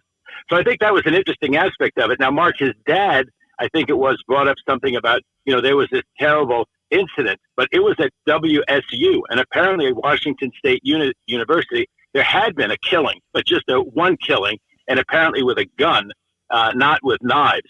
So they never mentioned anything about this incident, which you could say is a little bit weird too. I mean, given that he went to school so near there and this whole country was talking about it, and he was a criminologist, I'm sure they were hoping that he would say something about that. But it was staged. It was not an accidental thing. It was to stop him and have that conversation, and they stopped him twice. And apparently he didn't really get hinky about it. He didn't even dispose of the car. The idea being he's a criminologist, he would think, you know what, I might have left some DNA in the car. Why don't I get rid of the car? But the other thing that's astonishing. By the way, right David, I don't mean to that, interrupt. I just want me to just quickly pass this on. I think this is his point. He did change out license plates. You know what I mean? He had deliberately switched them out, after the murder. So, it's not as though you're so right. Like, why would you have the same car that's already been identified? It's in the public discourse that this is what they're looking for, and that this is, anybody who saw this car that night type thing. He's still driving that car. He did change out the license plate. So his background in criminology, I mean, maybe he missed some classes, but it did seem as though he was trying to, address some degree of ID problem he might have, and yet he ignored the biggest one. But please go ahead. I think he changed his license plate a few days after it happened, and it's before he and his dad got stopped twice in Indiana. And regarding the car is kind of an interesting thing, but I think, and one thing you'd certainly argue for the dad not being complicit, of the dad not being guilty, is he treated his dad, I think, like his dad didn't know. He has his dad come and pick him up. Their story is that this was a planned trip. It was his first semester at that school and away from the Northeast. And so he wanted his dad to come out, see America, drive him back. And they went ahead and did that. Now, if he suddenly gets rid of the car, he's got some explaining to do to his dad. Likewise, if he's staying at the parent's house and he suddenly wants to get rid of his car, that's when his dad or mom might put two and two together. Like, wait, I know there are 5,000 cars like that in America or more, but why does our son suddenly want to change his out? There doesn't seem to be anything wrong with it. So That's I think he was kind you of think thinking along. You think that's actually that's in a way exculpatory, or would suggest that there's no blame to go toward the? I maybe read too much in when I said that the dad might have been in on it or in on some cover up. Well, I have a distaste, Mark, for these things because I was a commentator on Law and Crime and some other shows on the Petito case. You remember her? She was a beautiful young woman out at the national park out west, right? And then she had an assailant. I think he ended up killing himself in the Everglades or something. But they just about crucified the parents, and I thought it was way over the top. So I think everyone should take a deep breath. People are not likely to think that their child, I don't think he even has a criminal record. They're not likely to think that, their young man who's a graduate student, seems to be doing well in life, is a quadruple murderer. I don't think they're going to jump to that conclusion. And I think that he played it off. He played it off like he certainly was not. Isn't that amazing? I have the same car. It's probably all he ever said to them. But you mentioned another interesting point about whoever was the murderer, it looks like, left this knife sheath behind. Huge mistake, right? If his DNA on the knife sheath that's left behind at the murder scene, and that DNA comes back to him because they went through his garbage at the Pennsylvania house, that's of course a devastating piece of evidence. I mean, and then it's a knife sheath. If it's a wrapper from a McDonald's, okay, he had a McDonald's with her. He knocked on the door. He had a bite with her. Somehow there was an argument. He left. It must have been whoever did it after he was there. But that his DNA is on a knife sheath found at the house, and it was a knife killing of 4 people, that's a very, very bad fact for the defense. He seems to have a very able public defender, and I think he's going to have a vigorous, competent defense. But that's a real bad fact, Mark. Wow. So it sounds like with DNA at the scene, it becomes very difficult to skate at all on this. I mean, don't you think this, I hate to use the words, but open and shut? I mean, shouldn't this be a case that, and it's weird because they were very good about being quiet on this, so you had a sense that they didn't have any leads in this investigation, and then you learn, wow, they had more than leads in this investigation. They ID'd this guy. They knew who he was. Won't the court case be pretty straightforward as well, or? I think the court case will be very straightforward. I mean, you always want to recognize that there are strange things that happen. That's why we have trials, right? And it may be that the affidavit was just released this morning. And so someone did swear under oath, but you're allowed to use hearsay and other things. So maybe I swear under oath that somebody told me that he believed that this test had been done. And, when they actually do the test, but, generally speaking, they're pretty good. I mean, DNA testing now has improved a lot, even over years ago. It's pretty strong. And again, if your DNA is someplace of somebody that well, that makes all the sense in the world. The other thing that hurts him a lot is supposedly one's cell phone is one's tracker. These people who, I've had cases. I actually defended a murder case, and I got the charges dismissed. But the biggest evidence that they had was that my client's phone had pinged off a pole about half a mile from the murder scene. Now, it happened 2 years ago, Mark, before they figured out what was going on, and there was a lot of explanations for why, he lent the phone. His wife was using the phone. There's explanations for your phone pinging off something, but supposedly his phone was in the vicinity of that house 12 times, which gives the idea, if he didn't have a relationship with one of those people, that he was stalking one of them, that he was obsessed with one of them, that he was a peeping Tom or something like that. That's also very, very bad. And then they have a witness, Mark, it turns out, who actually heard something. Now, why that person didn't call the police, and maybe they did. Maybe the police got there just a minute too late, to the scene. But, we've always thought that there were two roommates there who never woke up, and now they're alive, but they don't know anything. And the people who know something are, tragically, the four who are dead. But apparently there's a live witness who heard something, heard a male voice, saw something at the scene. That person was probably wise, or there'd be 5 people dead, so they didn't jump into the middle of the fray. They probably called the police. So it sounds like the police got there very soon after, obviously missed whoever the assailant was, but maybe only by minutes, Mark.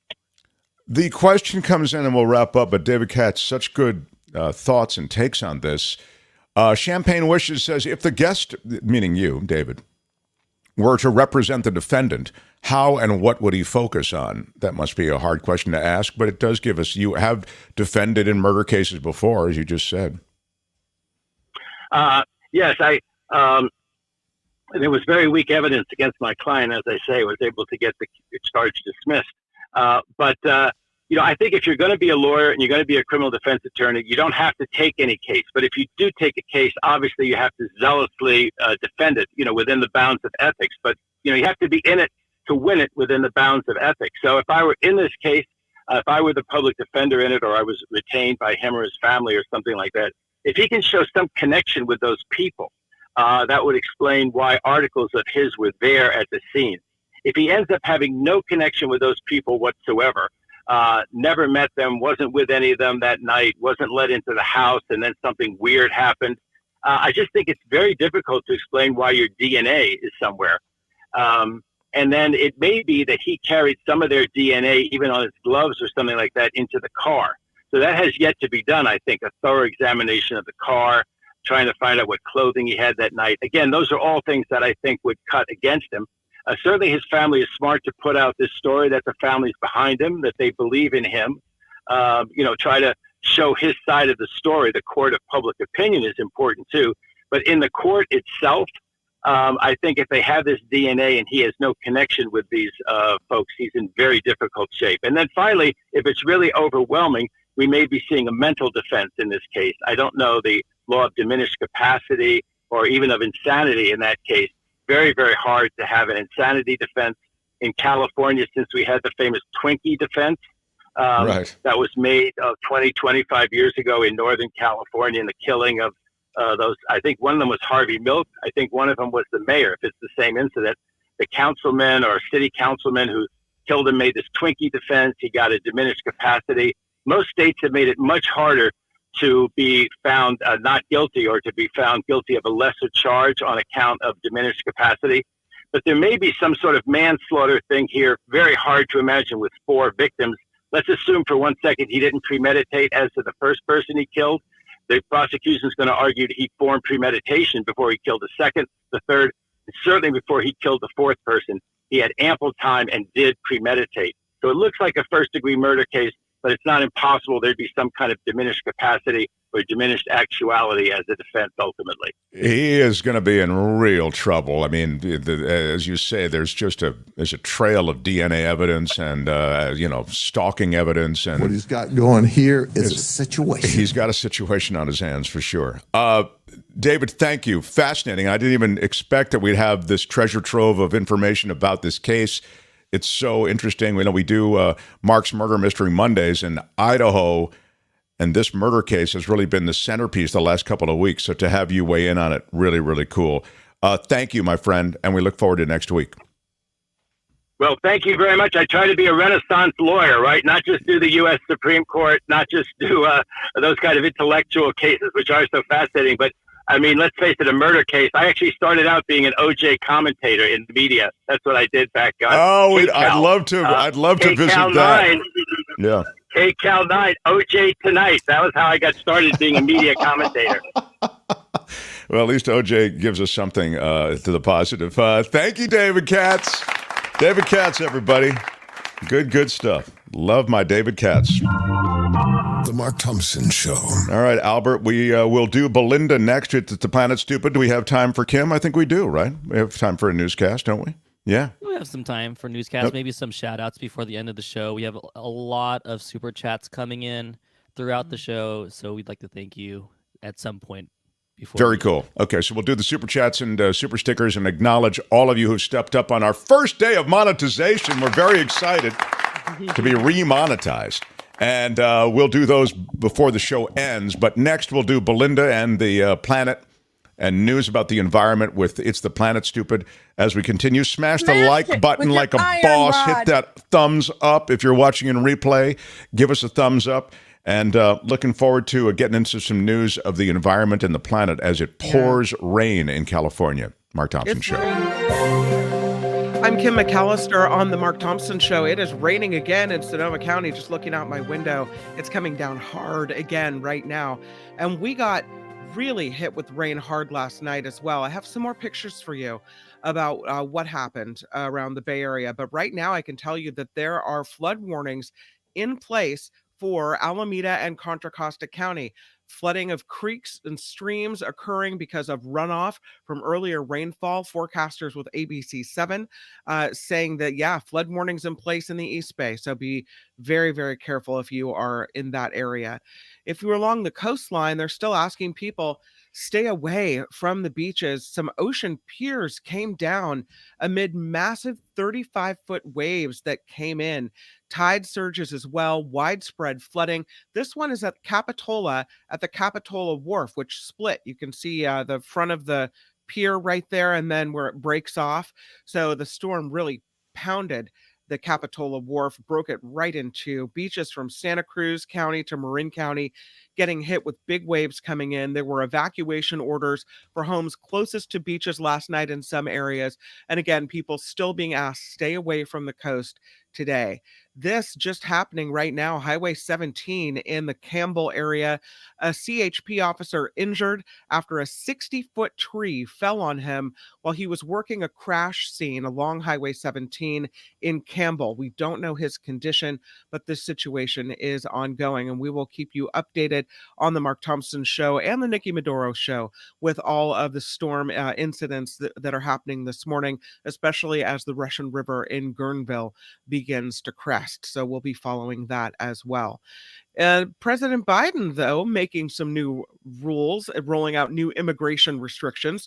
The president saying the plan includes expanding legal pathways for migration while more quickly expelling migrants who enter the U.S. without permission.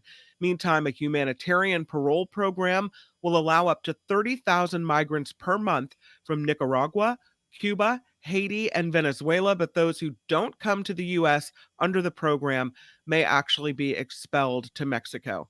I tried to send this message to Tony. Let's see if he got it. Jeremy Renner sharing an update from his hospital bed after a snowplow accident left him in critical condition.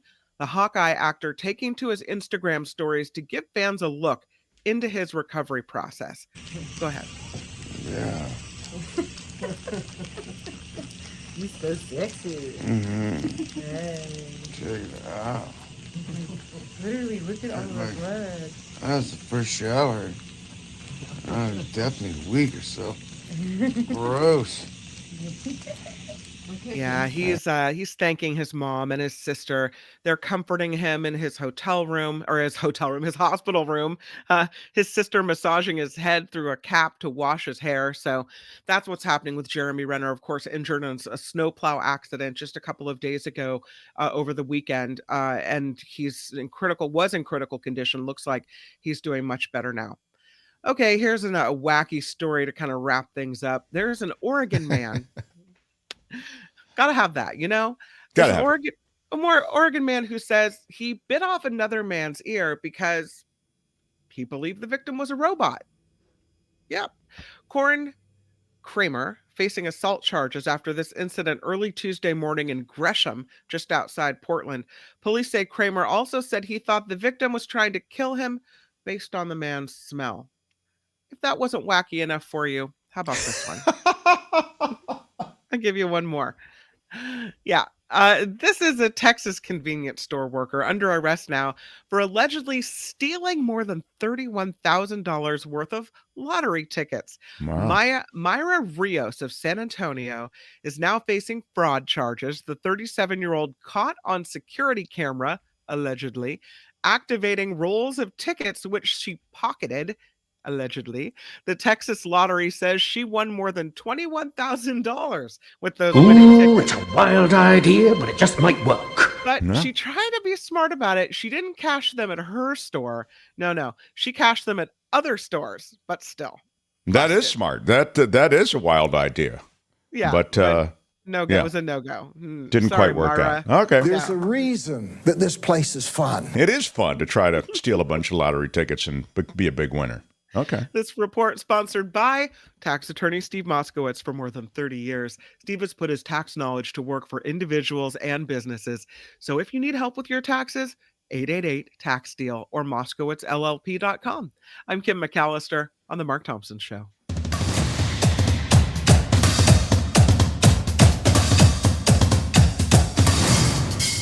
The Mark Thompson Show.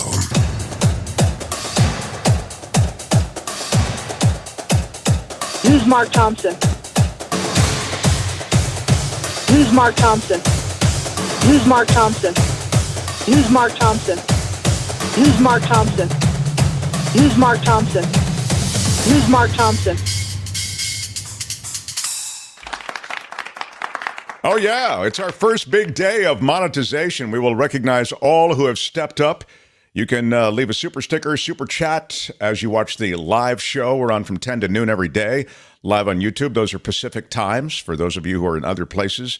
Great to have you here as well. And again, as I say, you watch live, you can leave super sticker, super chat. And if you're watching in replay, there's a heart with a $sign, and you can leave us a contribution if you'd like that way as well. We're excited, and we're kind of pushing that again because we're trying to stay afloat, and we didn't have that for a long time, many weeks now. And so as we've sort of been out in the cold, it's great to have that working again. She is with us on Thursdays, turning a focus of attention to this great planet, which has some challenges ahead of us, mostly due to human beings and as our species has treated this great planet. But more on that in a moment. We call the segment, It's the Planet Stupid. The planet Earth. Some call me nature. I am very passionate about the planet Earth. A living, breathing planet capable of sustaining whatever life forms we see fit to deposit on it. Spock, judging by the pollution content of the atmosphere, I believe we have arrived. It's the planet stupid. No. It's the planet stupid. And here is our guide for It's the Planet Stupid, Belinda Weymouth. Belinda, I don't think I Happy New Year, first of all. I don't think I smoothly explained our circumstance in the planet, but nonetheless, you get the idea. We're challenged in ways that threaten the continuing of Earth with populated by human beings and other species as well.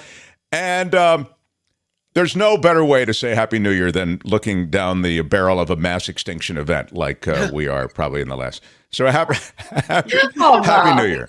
Yeah. Wow. What a way to start the new year. Thanks. Yeah. Thanks for that intro. That's what I'm here for. Yeah, exactly. Mr. Pragmatism. And right. Okay. So Happy New Year, everybody. And I actually really want to talk about a New Year's resolution that will help the planet and us. And I'm going to see if I can sort of logically, I want to walk us back from the thing that you talked about, Kim, at the top of your fabulous news segment, these crazy storms that are hitting California right now. Mm-hmm. So why are these storms so devastating? People have heard, atmospheric rivers, and they're these huge, they're sort of these linear atmospheric events. And what happens is the winds that come across the Pacific pick up all this warm, tropical, moist air. And why is the air so moist? The air is so moist because it's getting hotter. So the hotter the atmosphere gets, the more water it can hold. It reaches the coast of California. It goes up against the Sierra Nevada mountains. Those weather systems cool, they reach their dew point, and then they start dropping this torrential rain and snow. So that's what's happening here. And why is our planet heating up? Well, it's heating up because we consume too much.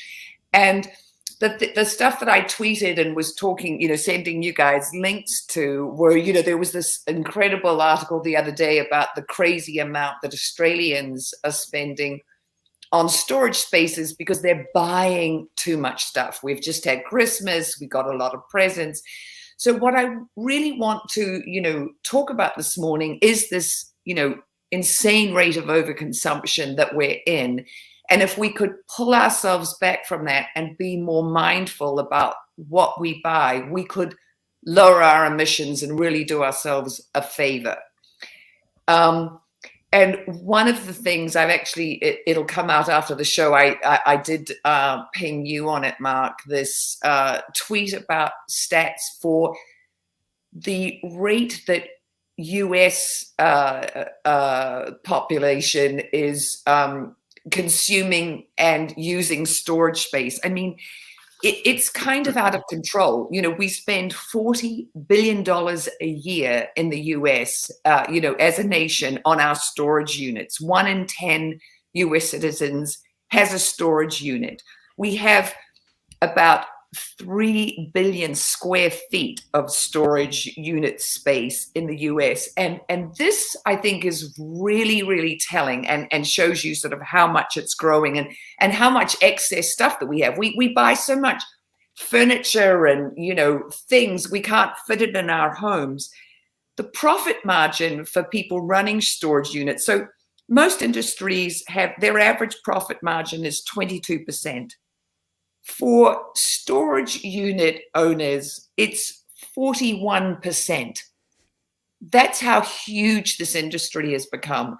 So we really, really, really, we need to do ourselves a favor, guys, and we need to stop spending. I mean, if we stop spending, it'll be good for our wallets, and the planet can be a secondary thing if because most people are motivated by their wallets, how much they're spending. Let me just understand this, and then I want to double back to some stuff going on in the chat right now about weather, because I know a little something about weather and climatology, and so I will put that aside for the moment and talk to you about what you've just said. When you talk about these storage units, you're saying it's a reflection of consumption that is sort of growing instead of living in some sort of sustainable way. So, I mean, because I can say to you, hey, shouldn't you be able to, I don't know, if you got too much stuff and you want to get a storage unit, what's the big deal? You know what I mean? You want to overpay for your storage unit? You want it to cost you more money? Fine. Isn't that your right as a, as a citizen or whatever it might be? But I think what you're suggesting is, no. This is a reflection of the fact that we don't live sustainably. We live in this way that just is about consumption, and every year that situation gets worse. Is that kind of what you're saying? Yeah, because the thing is, of course, everybody should be able to do what they want with their money, with their excess, money. Yes, you should be able to shop and buy the things that you want, that you love. But the fact is, we're overdoing it. And this overconsumption and this sort of drowning in our stuff has become a norm. We're surrounded by cheap, things that get made, in, not good working conditions in countries with lax environmental codes. We love it because the stuff is cheap. But the fact is, and then we get bombarded with advertising telling us, that we can't live without the stuff. And as soon as you walk into a store, I mean, I look around and go, look at all the stuff that I'm living without. But the fact is that everything, so what do? Don't go into stores. But the thing is, everything you buy has a carbon footprint. It has to be transported from where it gets made to here. And the fact that we get all this cheap stuff, first of all, it was China, as they got richer, their wages went up. So then we had to find other places to have our stuff made, Vietnam, Bangladesh, where we could really find sweatshop labor again. But okay, so the average cost of an item of clothing has got down to $6.5, $6.50. It's crazy. But the actual environmental cost of shipping that stuff, transporting it to the store, you driving to the store, it's not just the item. There's a whole, it's got a backstory, Mark, as we all do. Right. No, thank you for putting it in the context also of the carbon footprint. And also, I would suggest landfills and the rest, and this stuff ends up all over the place. Now, I want to double back to what you said about the weather. I would have stopped Belinda if she said anything that wasn't accurate from the standpoint of explaining the dynamics of the storm that's moving into California now. She's correct. Warm air has the capacity to hold more moisture than cold air does. So these warm air taps of moisture, Pineapple Express, Pineapple Connection, you want to call it atmospheric river, that seems to be the new kind of thing they call it. Fine. You heard Spencer talk about these same things. It's the same phenomenon. That's why there's more water dropping. But let me just quickly address what's going on in the chat here, because I'm hearing this, and there is some truth to what I'm seeing, which is, we can't point to any one weather event and say that's because of a global warming or because of the sort of phenomena that we discuss here with Belinda regularly. But what you can say is that we're getting more of these extreme weather events globally, and that they are following with almost an eerie congruence the spike in fossil fuels and the spike in temperatures globally. So, I mean, if you want to say, hey, that's just a coincidence, that's just a one-off, I was here in the 80s and we had storms that were just as big, you're right. Hey, I was in San Francisco in the Bay Area in the 80s. I can tell you exactly how severe they were because I was forecasting them.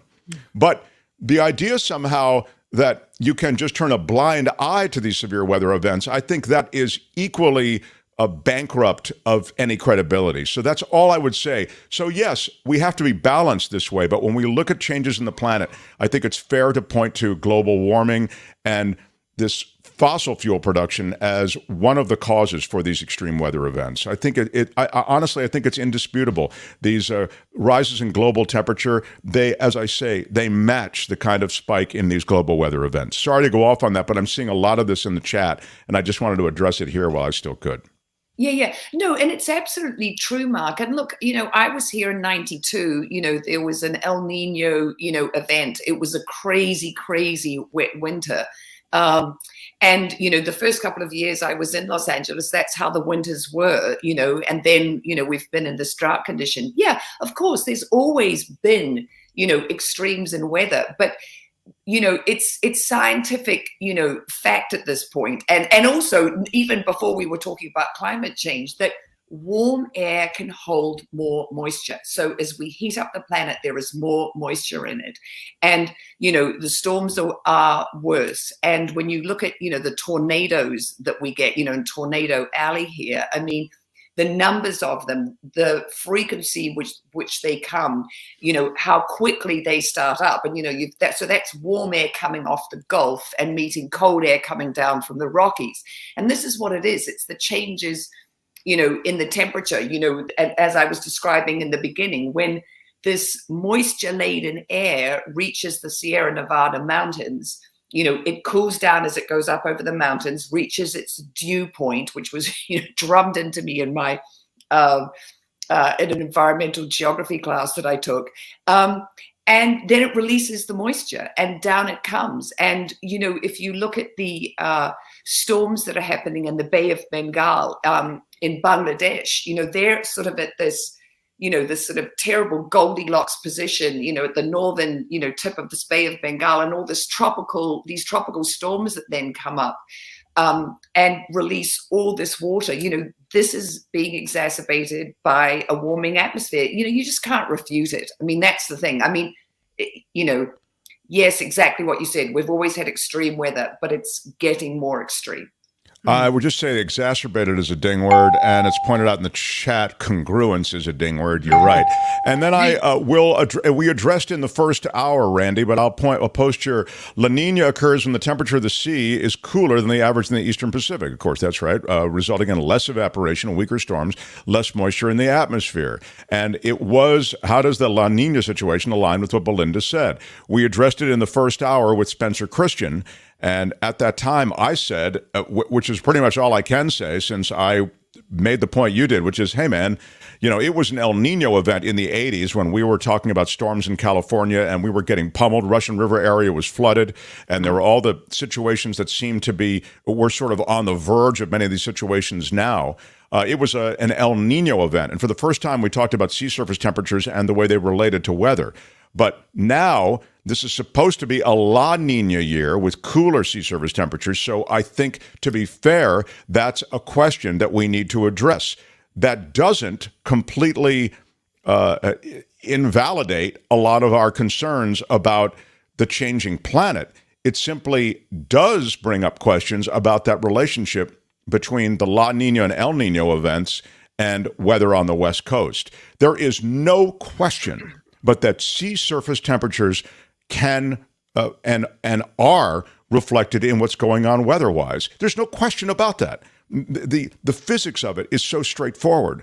But La Nina and El Nino may not be 100% indicators, as you, I think, reflect in the question you asked. And we even asked that question in the first hour of Spencer Christian. We were all like, I don't know. I mean, I even said, is this BS we've been talking about, El Nino and La Nina? I always put a lot of faith in it. But anyway, I wanted to address that as well. Sorry, Belinda. It's storming like crazy, and people now are talking about that in relation to a lot of these things that we speak of regularly about the planet. So, yeah. And look, the thing about it, and someone just said this in the chat, and it's really true, it's about the frequency of all these things. This is what we're seeing with climate change, is the frequency, and the frequency is, undoubtedly, up.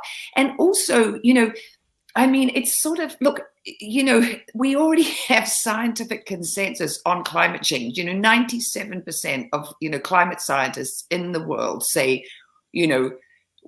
climate change is real. We're driving it. We need to stop, putting all this, methane and CO2 up into the atmosphere. And, that is, beyond argument at this point. So, it's really, I think, kind of a waste of energy to keep doing that. What we need to do is be focusing on what we can do to mitigate it, and yes, you're right. That's so well said. I mean, as he says, is it that every instance of severe weather seems to now be related to climate change?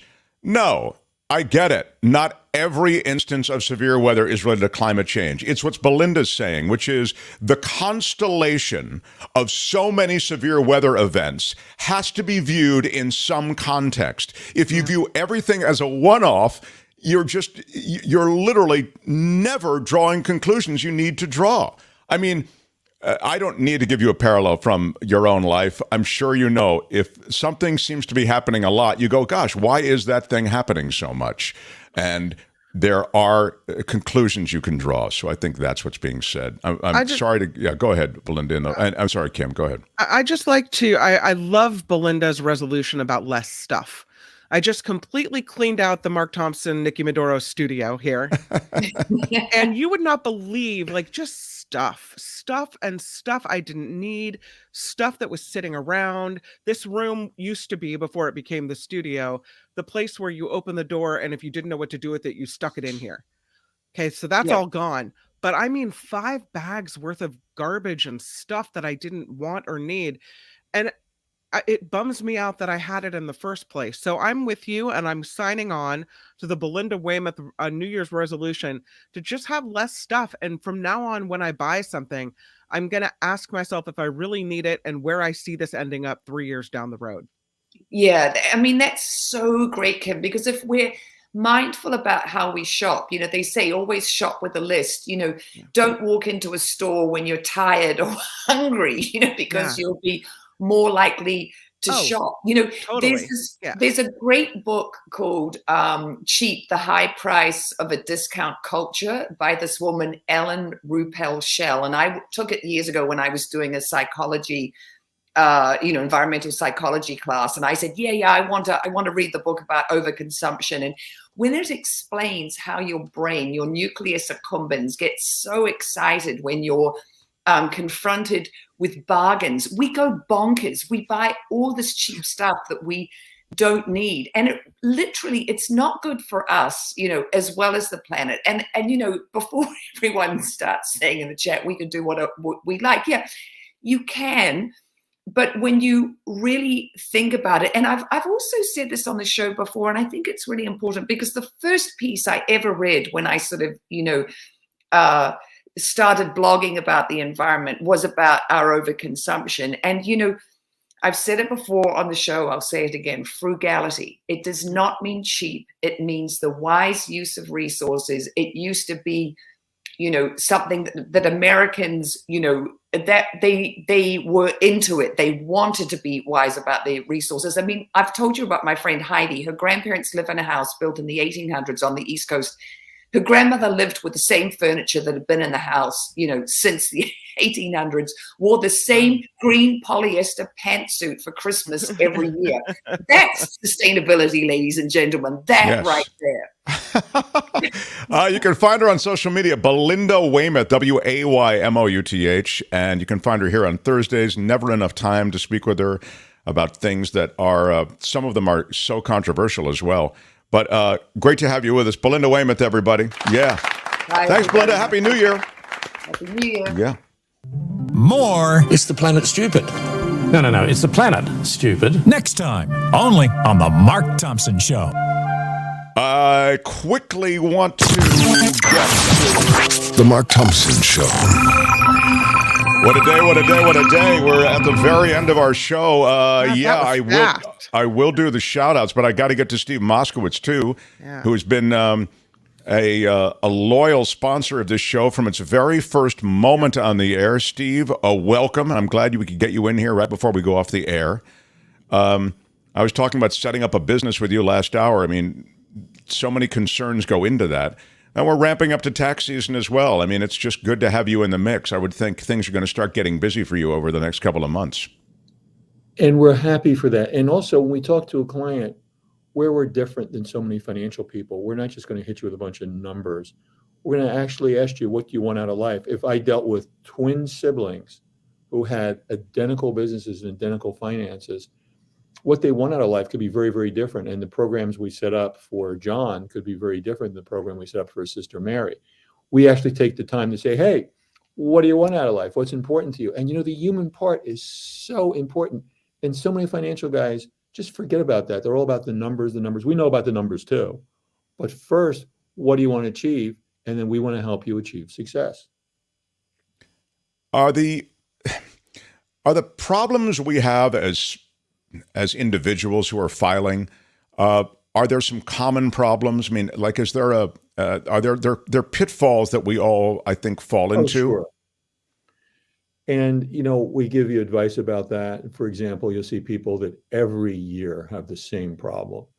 And I say, well, the definition of insanity is doing the same thing and expecting a different result.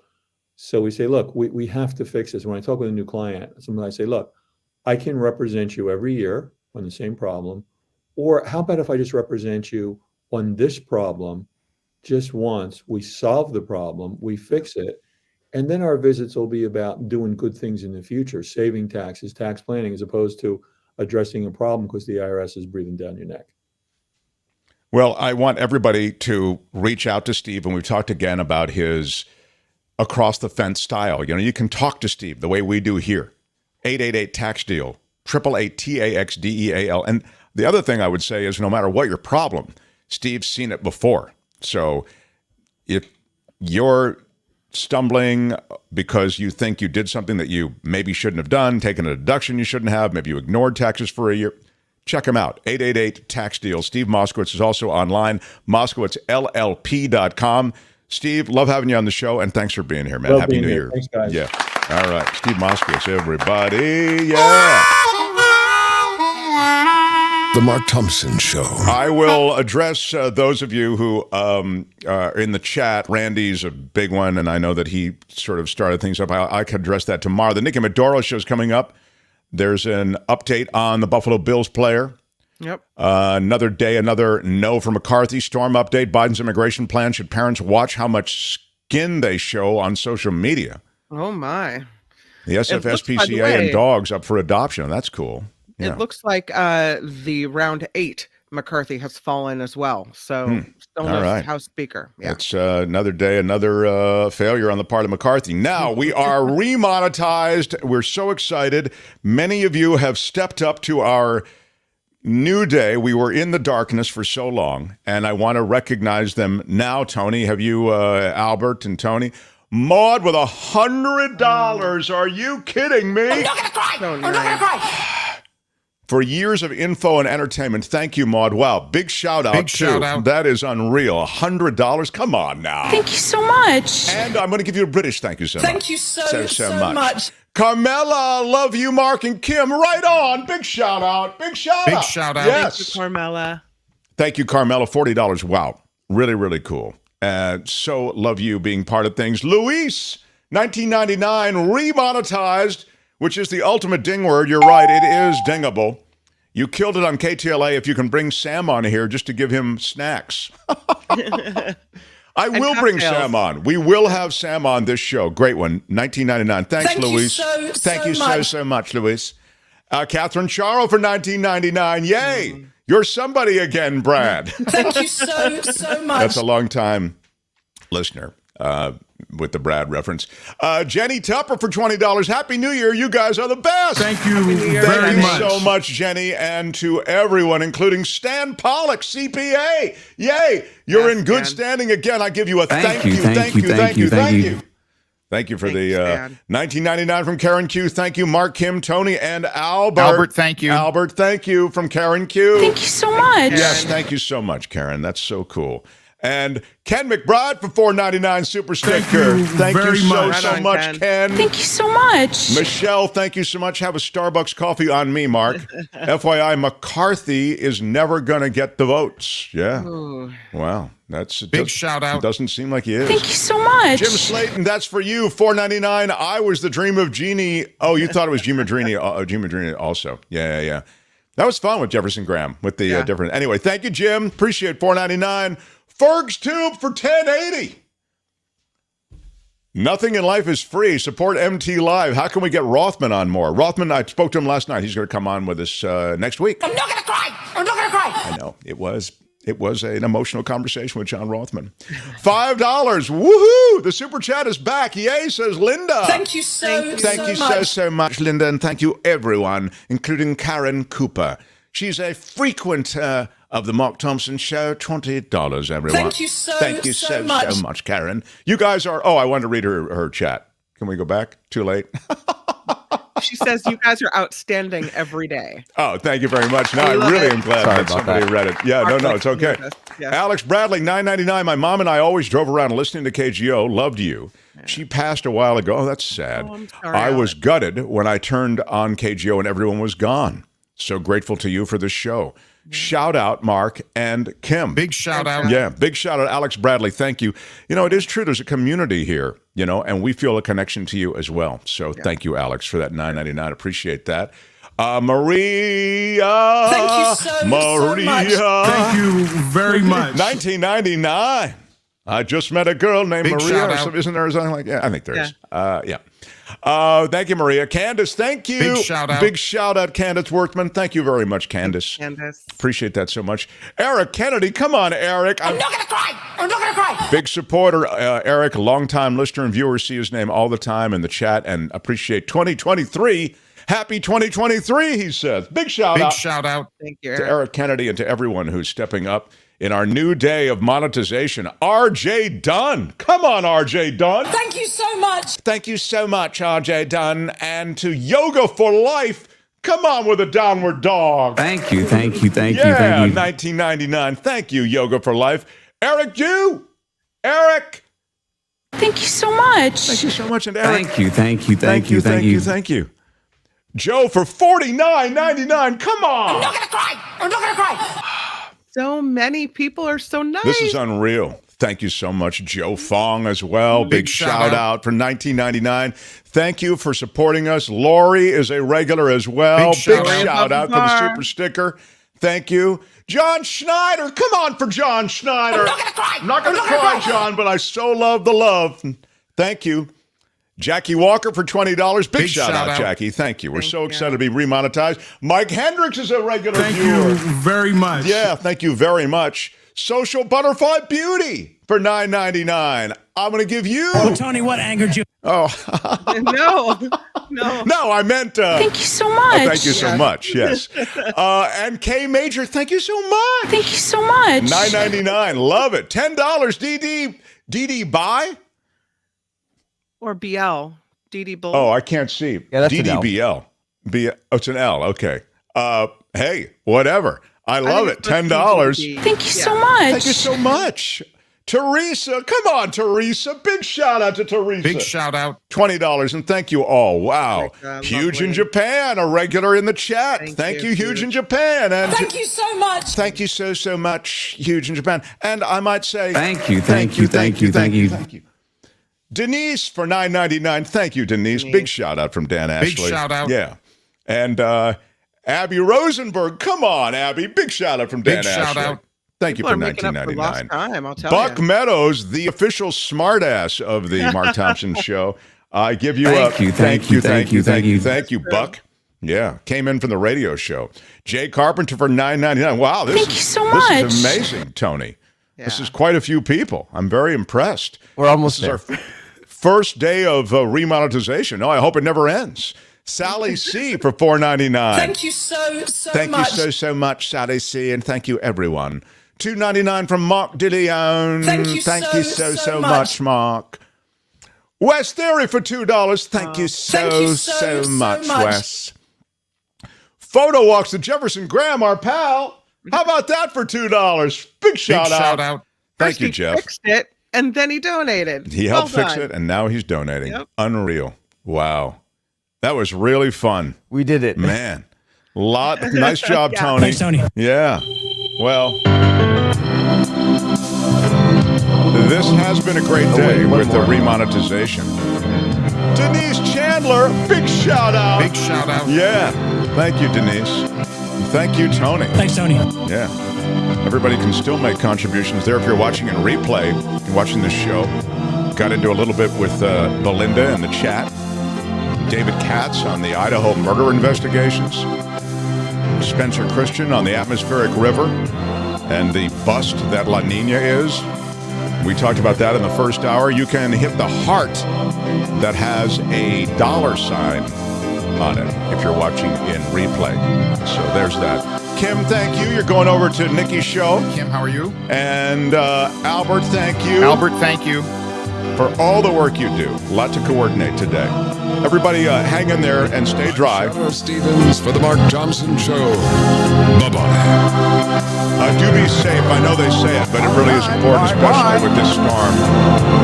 Thanks, everybody. We'll continue this and all conversations tomorrow. Till then, bye-bye.